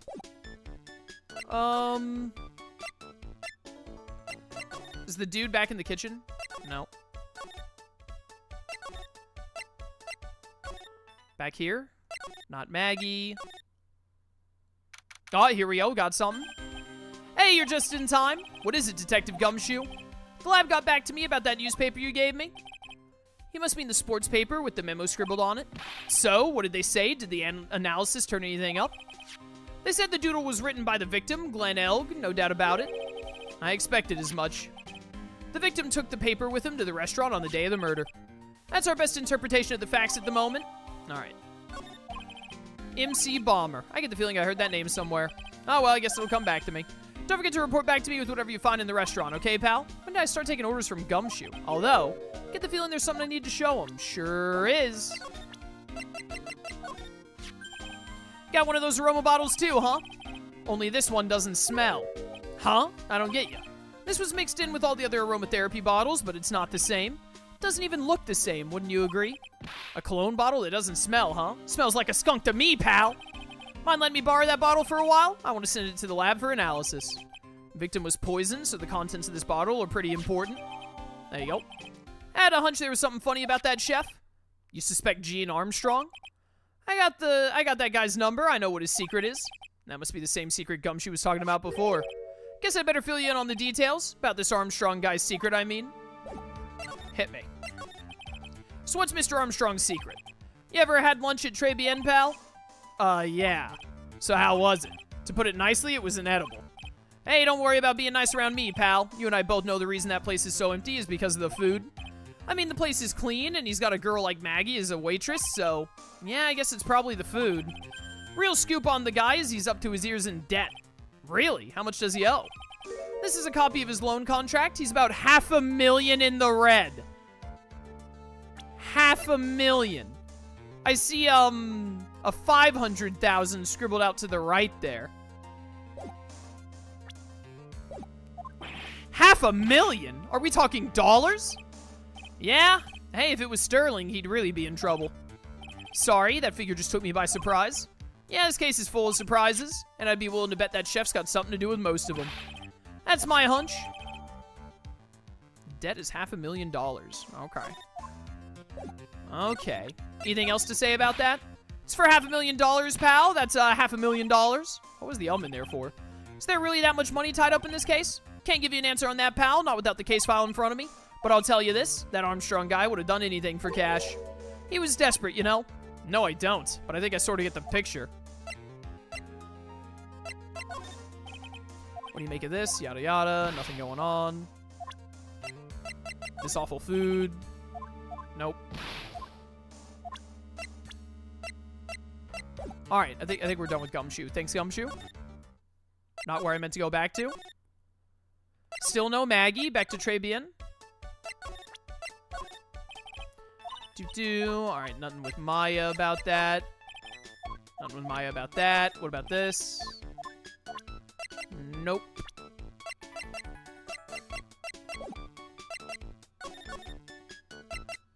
Kitchen? Still not in here. I need to get away. I need to get a way that I can break this dude's psych lock. Like how I can say that there aren't papers at the place. Yeah, he doesn't, like, talk about anything.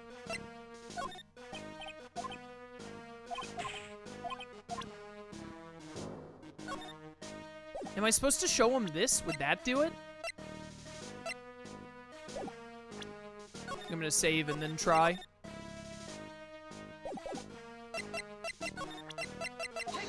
Interrogation jutsu! It's gonna make me go through the first half again, isn't it? Or the first quarter. Or not quarter, third.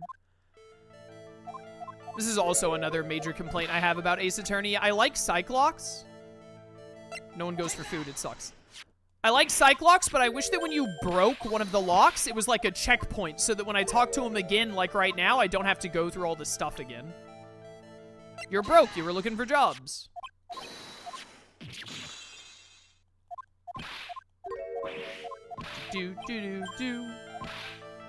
Place has free newspapers. There are no free newspapers. Okay, that is what I needed. Good. Take a look at this. What is it? It's a newspaper I found behind the magazine rack at Trebian. So, what of it? This was the only paper there, and it's dated more than a month ago. What? You see what I'm getting at here? That restaurant doesn't get newspapers. This is just one that a customer happened to leave behind.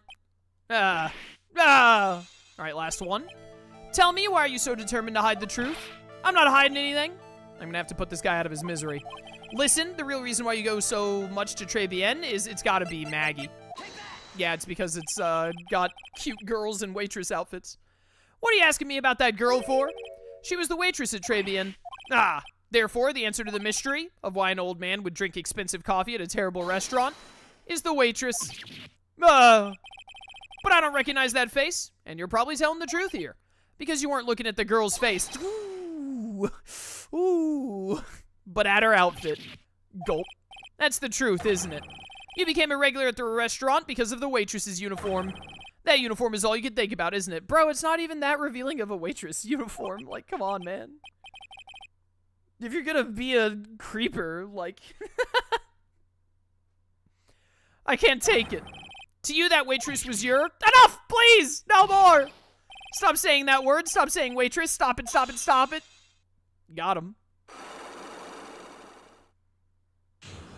Unlock successful. Sir, yeah, it's true. I was there for the young girl. Fine, so I'm a dirty, wicked, sinful old devil. No, I didn't mean it like that.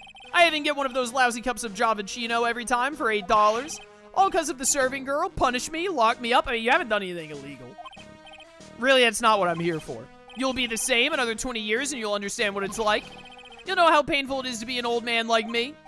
No, really, listen, sir. Stop calling me that. I have a name, you know, boys, so show some respect, huh? I'm Victor Kudo. Victor Kudo? I don't get the pun there either. Sorry, Mr. Kudo. You young ones think you know it all, don't you? Well, I'm not saying another word. I won't tell you anything more.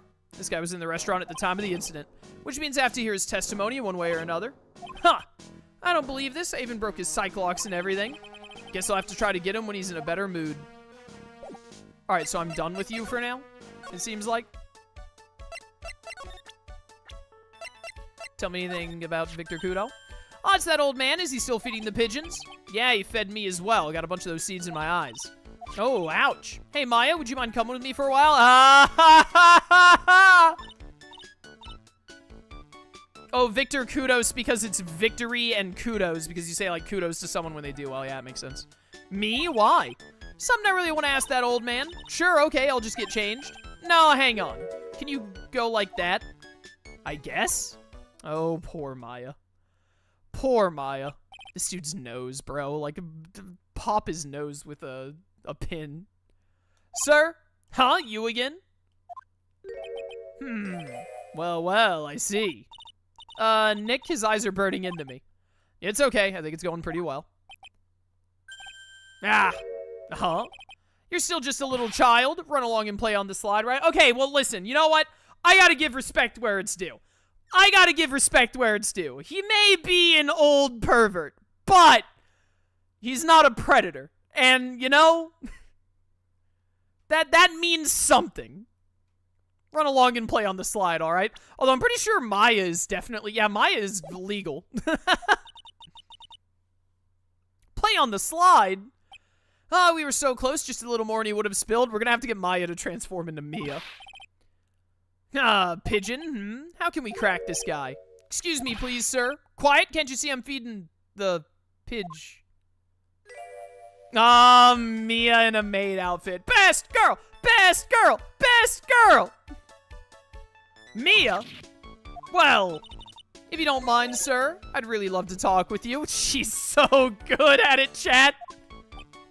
Yes, yes, yes. Of course, certainly, I'm Victor Kudo. Even from beyond the grave, wow. Being dead doesn't make Mia any less hot. About the incident? You mean the man who died after drinking the Javachino? It's like he's a different person.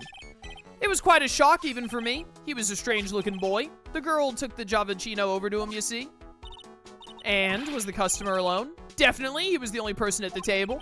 Then he took one sip of his Javachino and he said something like, "Bleh," and then collapsed. Dead. Aw, how terrifying. You're so good at listening, aren't you? I'll tell you anything, whatever you want to know. Certainly seems to be telling the truth now. Looks like Mr. Kudo didn't see this other man either. Do you like the food at Trebian? Well, of course, I'm really quite a sophisticated man. I was a young businessman once, you know. Set up a casino. I pressed X twice. Casino before? Really? How interesting. Eating the food at that restaurant really takes me back to my days in France. What a lovely story. London's in England, not France. Oh, he said he had a casino in London. Oh, yeah? France is wonderful. I'd love to show you around the city sometime. It's too much. I can't take it. I want France. Ha ha ha. Mia, you are incredible. Can't believe Mia's laughing at the guy. She knows how to work him, Phoenix. You visit Trebian a lot, don't you? Of course. I mean, yes. I'd like to come and see you there. Really? Oh, you flatter me so. The owner would be delighted to welcome you, I'm sure. Be careful of that chef, my dear. The chef? You mean Mr. Armstrong? That's right. The man's an ex-con. He's an ex-con? Whatever did Mr. Armstrong do? Oh, no. Those eyes. I can't take this. Mia's really got this guy eaten out of her hand. He steals things from his customers. From his customers? Gloves, handkerchiefs, little things mainly. He's a pilferer, so you be careful around him, my dear. Are you sure about this? Of course, he was arrested for it once. I was there when it happened, having my Javachino. He really is a regular. Let me write you a little haiku about it. A haiku? A Japanese poem. It'll explain all you need to know about that chef. Convicted before, a wicked man or woman, repeat offender. Victor Kudo. Okay. If he takes anything again, you let me know. If it's not too expensive, I'll buy you a replacement. Poor guy. He couldn't do enough for Mia. Okay, Phoenix. That's about as much as I can do to help. Thanks, Mia. We got some really important info thanks to you. Honestly, I can't believe Maya called me for something like this. Well, you know. It is what it is. Guess it's about time to wrap up today's investigation. No more maid outfits allowed. Chat, you're so right. Mia is best girl. She does know how to get stuff done. I wish Mia was the main character. Oh well. Had enough of being a waitress? Yeah, plus no one came to the restaurant. Ooh la la, Mademoiselle Maya. Non. How can you leave me like this? Kill me. I'm sorry. That reminds me. Mr. Armstrong had a psych locker 3, didn't he? I'm gonna have to break those. Mr. Armstrong, hope you won't mind, but I'd like to have another word with you. Voilà, of course. First, tell me about this. Without my reading glasses, I cannot see this. I do not read English well. Alright, he's not even looking at it. Better find a way to make him look then. Anything about this? Okay, I think I need to do the psych lock and use all this evidence in the psych lock.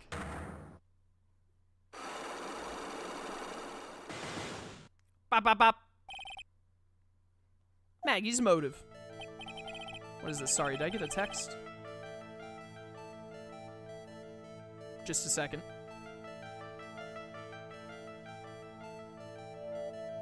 Alright, sorry, I had to respond to my, my sister. What is happening? I do not like this horrible feeling. I have to know the truth. What happened that day? Allure, I will confess everything. Just don't hurt me. Huh? That was a new world record. It was a lottery ticket. A lottery ticket? The man who died here had a lottery ticket for $500,000. $500,000? Oui. But after the incident, this ticket, it disappeared. The ticket disappeared? This was the motive that the prosecution gave for Maggie. They say that she poisoned the man to get the $500,000 lottery ticket. Why didn't you tell me about this sooner? Ma, you've been trying to hide this info about the lottery ticket from me, and I want to know the reason why. No, monsieur, you doubt me, but I have confessed to you everything I know. Mr. Armstrong, the $500,000 lottery ticket, I think I know who took it. I think the winning ticket was stolen by this person, by him. Because he needed it. Mr. Armstrong, I believe there's a very high probability it was you. Ah! Wow, that's one piercing scream, even for a man like him. French. Why? You have no evidence. I'm not Master Mass. I'm not the kind of person who steals the property of others. Sorry to disappoint you, Mr. Armstrong. I have evidence to the contrary. I present to you proof that you have stolen from others in the past. Yes, repeat offender.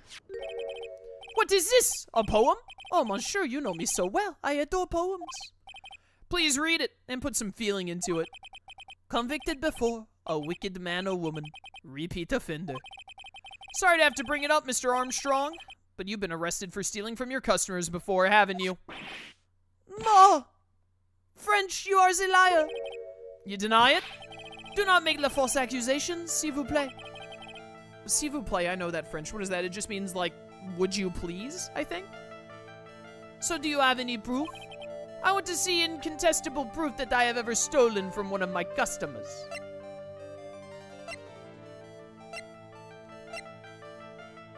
Incontestable proof that you have stolen from one of your customers. Oh, I think I need this from Gumshoe. I think I need Gumshoe. I need to show Gumshoe the whole, like, hey, he's the thief thing, and then Gumshoe is gonna give me something incriminating, probably. Gumshoe, look at this. Not that. Wait, am I wrong? I really thought that this would work.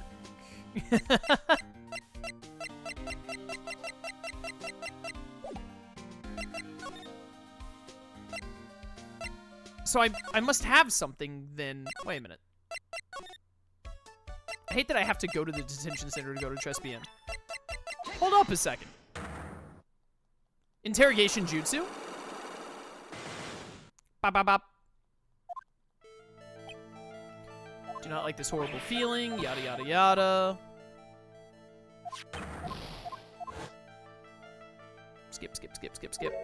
I hate having, I really wish that they had checkpoints when you broke a thing. Don't you have something that went missing before? Don't put spoilers in chat, please.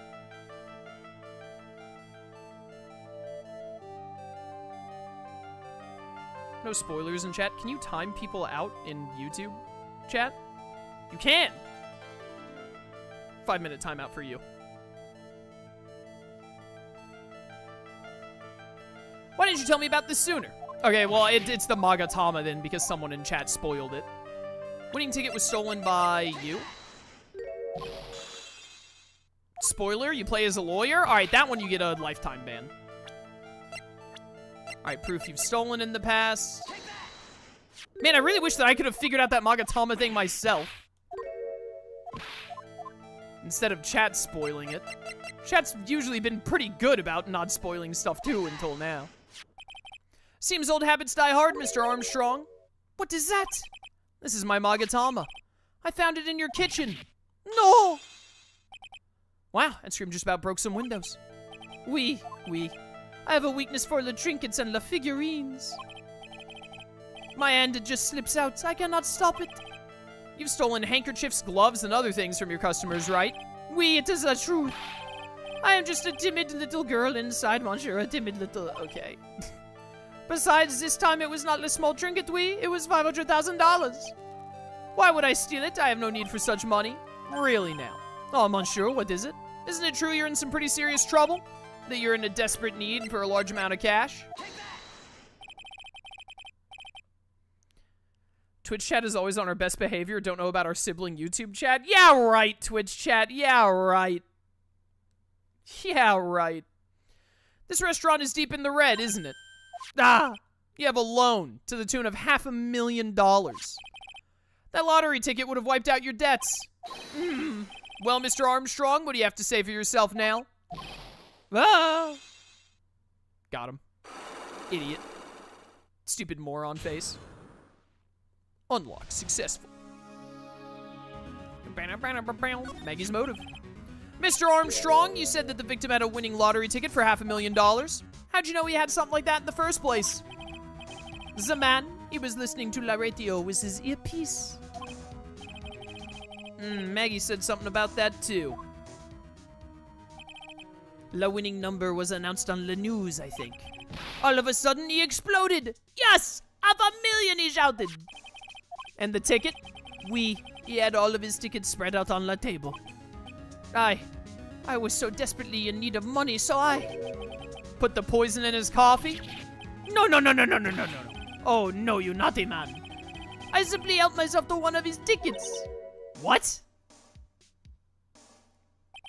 The victim collapsed and Maggie passed out.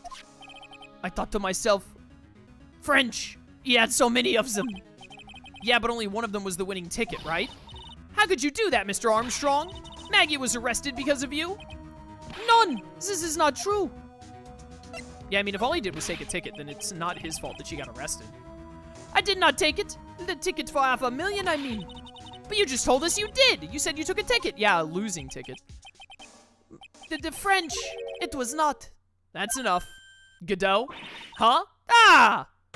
Godot. Mr. Godot!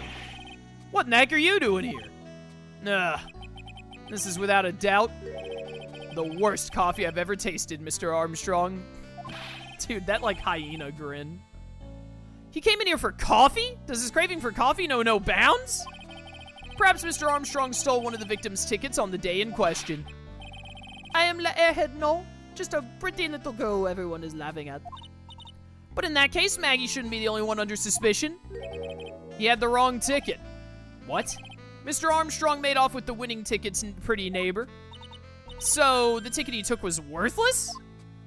Not quite. He did win something. $1. You see, I am just a pretty face. Without my looks, I have nothing.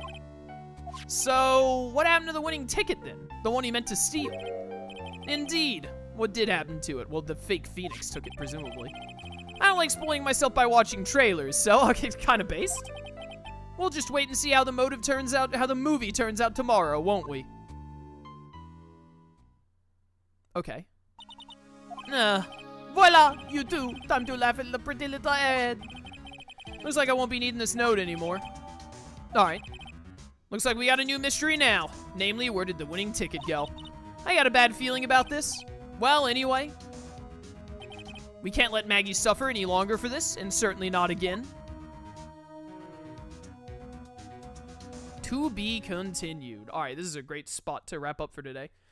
That was a longer, no, it wasn't. That investigation period wasn't longer. The second trial day, I think, was longer than I expected it. I thought we'd be able to get a bit further in this turnabout today, but this was like, what, was this like an hour and a half? That's pretty normal for the starting investigation, at least. It's pretty normal for the investigations in general to be like an hour and a half, give or take, in Justice for All, and it seems like Trials and Tribulations, too. I will save my progress up until this point. That is going to be all on Ace Attorney for today. Save that up. Save that up. But yeah, when we come back next time, we'll get to the trial, and maybe if we're lucky, if it's a trial, and then an investigation day, and then another trial day, maybe we could finish this turnabout next time? We might not be able to finish the full turnabout because we only got through the investigation, but we could probably make a lot of progress. Probably make a lot of progress. But, yeah, we'll see. But cool. Thanks for watching, everyone. Hope you enjoyed, and I'll catch you next time for more Ace Attorney. Until then, farewell.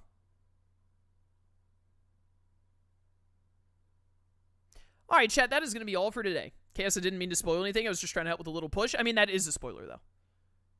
Here's the thing, right, is when you say, like, hey, Chaos, this thing, wink, wink, is probably what the answer is, that is just a spoiler. You may as well have just said it's the Magatama, by the way. But anyways, it's whatever. You got timed out for 5 minutes, and now you know not to do it anymore. It's fine. Sometimes it be that way. But, yeah, thanks for coming to stream, everyone. Hope you enjoyed. YouTube chat, I'm sorry I didn't see the chat for the, like, first 2 or 3 hours of stream. Now I know to, keep an eye out for if the multi-chat breaks and if I need to refresh it. But that is going to be all for today's stream. I'll be back tomorrow at 3 CST with... What are we doing tomorrow? Skyward Sword. Skyward Sword tomorrow at 3 CST. Tuesday, 3 CST. I got an update on my Mario Kart for Switch 2. It's supposed to be here tomorrow, theoretically. We're definitely going to stream Skyward Sword tomorrow. We might, if I get Mario Kart before Tuesday, we'll stream Mario Kart on Tuesday. Mario Kart World on the Switch 2. And then Wednesday will be, whatever it is I'm thinking of.